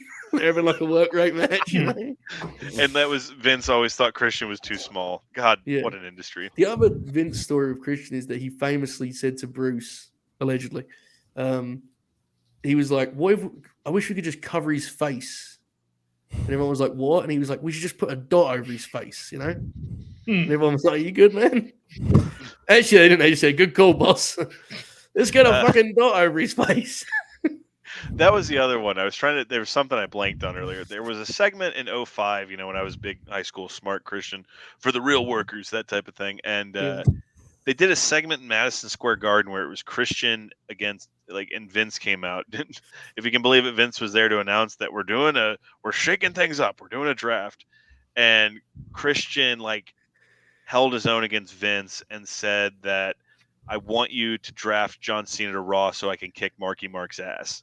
And the place went nuts for that. And I was just like, they're going to do something with him. And then, rules. Yeah. That fucking rules. Oracle, Bobby, anything else on Christian Cage before we take it home? No, not really. I think we covered a lot of ground here. Just a tremendous worker. Glad we got to do this. The show that he did with Edge on the network was also very funny. I don't know if it was wrestling funny or actually funny. He was funny, but yeah. And their podcast ruled. I missed their podcast. Yeah. Was that the show where he ignored a call and he told Edge that he fabed it? I think that is that whole show was funny. The first season is starts off actually pretty bad and gets funnier. Yeah. The whole second season they do is funny as shit. They do an episode about redeeming the Shockmaster. Do you remember that? Mm-hmm. Yes. They find, and he recreates the spot. It's quite the deal. That's the show where they did a Kill Bill episode where Kyrie fights Beth Phoenix. Because I remember I saw a picture of Beth Phoenix in the Kill Bill thing fighting Kyrie Sane. I was like, what the fuck is this? And had to look it up. Yeah. Mm-hmm. That's where they made original programming for the WWE network, But man, talk about we didn't know what we had. The original WWE network, my God. I know. Used to be better. All right. It's time to look ahead towards next month. For anyone wondering at home, yes, I did. It used to be better for 2017 WWE Network. I'm sticking by that. Okay. Is the next episode we're doing top 20 wrestlers of 2017? We have to fit that in some other time, but I have to say, guys, we've got some options. All right, now, I have a personal favorite. I'm going to save that for the end, but we'll go through them. Topical, both in real time and via 2007 TNA, Keiji Muto is eligible for our December episode. That could be something, right? With his retirement tour underway, and he's retiring on January 23rd, 22nd, somewhere around there. Of course, got the Shinsuke match on January 1st. That could be interesting. Many an act available there. Also topical in this episode and available for next month, Rob Van Dam. We have Ravishing Rick Rude. Ooh. He's a Dangerous Alliance protege and little-known star, Stunning Steve Austin. My God. We have the contrarian Alex favorite wrestler, Rey Mysterio Jr. We have the Oracle of Wrestling's favorite wrestler, Kurt Angle. And then we have my actual selection for what would be undeniably the most fun episode of the Grin Grappler ever, Bill Goldberg. My God. It's time, boys. We run time of like 30 minutes of matches, and us just be like, that fucking spear. Just going in circles saying the same thing about every match. You see that leg lock? So we have Goldberg, Jerry Rude. Flynn from Nitro. Any of those matches. There you go. Dude, Goldberg and Raven is like, to me, the greatest TV wrestling match of all That time. match fucking It rules. rules, yeah. Unironically think Goldberg would be like an awesome show. And we all like him, and the narrative on him is so like annoying because everyone has to pretend he fucking sucked. And we could absolutely pick out 6 because the acts would be WCW, WWE, and then the return, right? Mhm. Squeezing that match with Nagawa from Japan. Go Yeah. real deep cut on it. We just do 6 acts because all the matches are 3 minutes long. No, we do not. No, we do not have to do a Triple H match. We will Yeah, be that's doing. the- No. We'll be doing the Christian Cage match and the Mark Henry match on Raw. The Jericho match from Bad Blood 2003 is Actually, pretty yeah, good. that match Oh, is yeah. good. They have a That's real probably- match, That's probably, yeah. that's probably a better choice. WCW would be Raven and We'd have to DDP. fight over right? the Christian. You want to talk match about and- like fucking Back to the Future shit? Like what would be perfect for the show is that Elimination Chamber match if he had won, but Yeah. they made sure he didn't. Yeah. That's like Yeah. the best he's ever been booked until Triple H just I gotta go over. I don't know, boys. I think this is where our heart's going to lead us, right? We're going to do Bill Goldberg. What do we think? I think we should. I was talking about it a little bit earlier with Don't Have an At. Seeing God. some options for December, and it's hard to get to 6. But I think if you really do some research, you probably could. Right, we could do it. The WCW is Raven and DDP. Yep. Yeah. WWE, we just did the first one. The comeback run would be the Lesnar sprint and fuck it, the Taker match. See, that's the part I ran into trouble with because Bro, you put look one at of the that Brock fucking rules, matches, and dude. then It's a Listen. bad match, but like it's so fucking dangerous. I It's love it. unbelievable. He does a shoot brainbuster, bro. I've never seen it. I've heard about it. I've never seen it. What the Oh, fuck are you it talking rules. about, Bob? It's legitimately. No, I never watched it. I Oh, heard we're it doing was. it, bro. I don't give a fuck. It's one of my like. I legitimately like that match, but like I mean, I understand Also- it's a bad like it's. It's Christmas. It gives us some wiggle room time wise. This is perfect, boys. Okay. Goldberg Ziggler's not a bad pick either. But Goldberg Ziggler I'd is rather do the Taker incredible. match, but Goldberg Oh, Ziggler's not a fuck. bad And pick. Dolph has that super kick falsy at the start of the match, and the place is like, oh shit. Do you remember I was that? in the upper deck of the fucking Air Canada Center when he kicked him. I stood up out of my seat and put my hands up. But fucking awesome, man. well, yeah, you got that, and then I might be in the minority. I thought both the Lashley matches were good too. There's I plenty to didn't work see with him, here. Yeah, we could do okay. it easily, man. He has a But lot of yeah. good matches in '99 too. Like Bro, I like the Nash legitimately match. I the like Nash match I at like the Hall Starrcade. match. Okay, like No. right The about Nash there. match at Spring Stampede Yes, fucking that rules. match is good. Yes. Where Fucking Nash Sid does match the is amazing. toe The touch. He Sid does match the is incredible. Have you seen that match, Alex? The Sid match? where Sid Sid bleeds every fucking match. goes- he hits a 9 on the Muda scale. Oh Mhm. my god, they do the angle before the match and he's bladed already, remember? And Mhm. we have to do Uh, we have to no, do 20 even in matches. 2000 boys. It's Even peak with- Sid. He disappears behind like a barrel, and then he comes back up and is just bleeding. He's like, "Who are you?" and like yelling. We gotta do that match, man. That is fucking awesome. And then also like fucking Steiner Goldberg at Fall Brawl 2000, match is the incredible. last great Mhm. WCW match. But Bob, Right. okay, I'm sorry guys, it's not gonna be the best match we discussed. But if Bob hasn't seen the Taker match, we have to include that on it. Guys, I think we need to play around with our format here. We need to be loose. And I would argue, and this is just one person's opinion. 12 days of Christmas, the 12 bouts of Bill. Yes.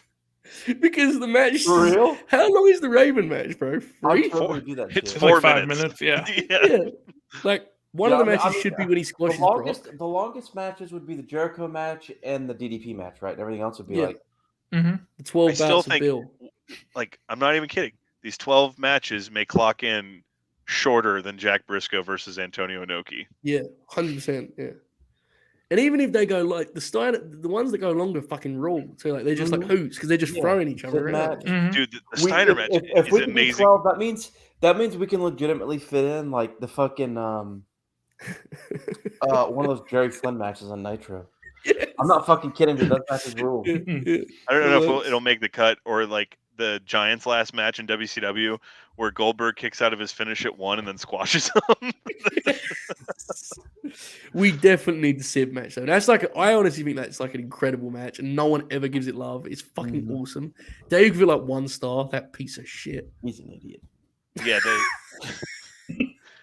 Yeah, Goldberg Steiner, like when they just don't want to work, so they just like throw each other as hard as they can. The 12 bouts of Bill, boys. That's what we're Yes. penciling it in. We're gonna try and come up with a list collectively. We'll try and break it into like 4s, right? We'll do 3 4s. That'd be probably the best way to do it. And There you go. it should be fun.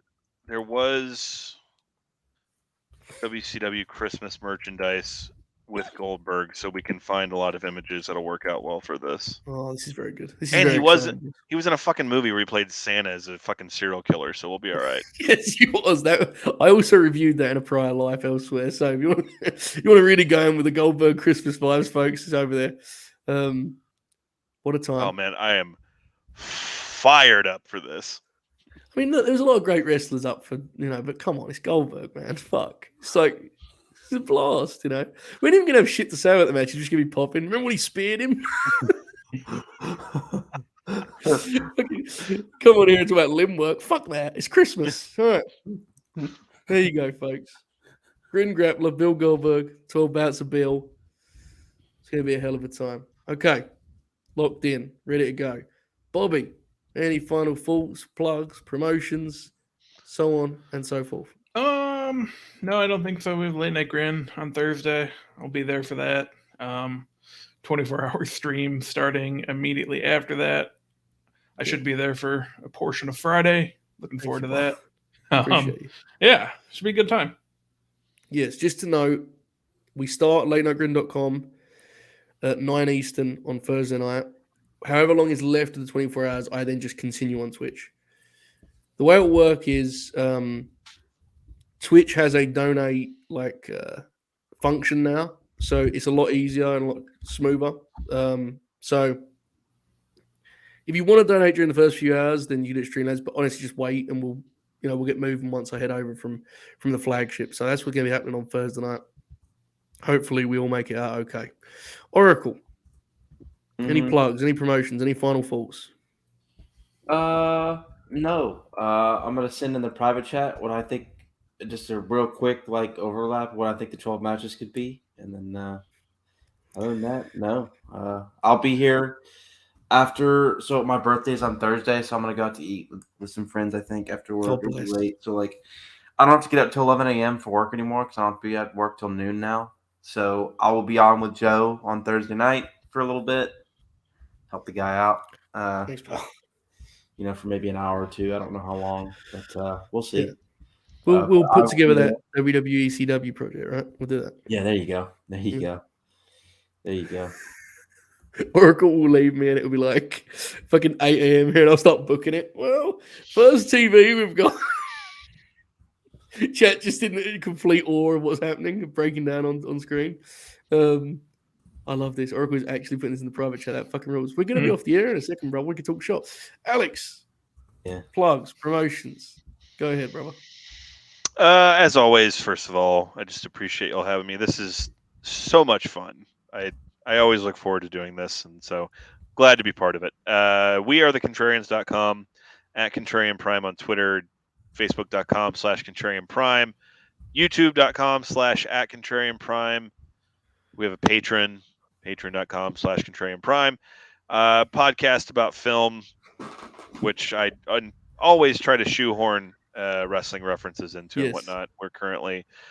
We're catching up on some Patreon requests, so a lot of movies that aren't so widely known, but we're also the 2009 Star Trek. We're doing that trilogy, the Chris Pine, Zachary Quinto trilogy, and then also coming up with some of our friends from Australia, we covered Nothing But Trouble, a very infamous film from the early 90s that Dan Aykroyd starred and directed in. So that's what you can expect there. And if you are a wrestling fan and never heard this plug before, on our Patreon account, we fucking, I think we clocked in like 15 hours of bonus episodes detailing the Rock John Cena rivalry from 2011 and 2012, and also how their movie careers intertwined to that. So check it out. I'm on Twitter at Contrarian Alex. If you have any questions about anything I just said, feel free to DM me and I'll clarify it for you. We are roughly 8 weeks away from the return of the American Nightmare, the savior of professional wrestling. So each day that passes is a day closer to glory. So Yes.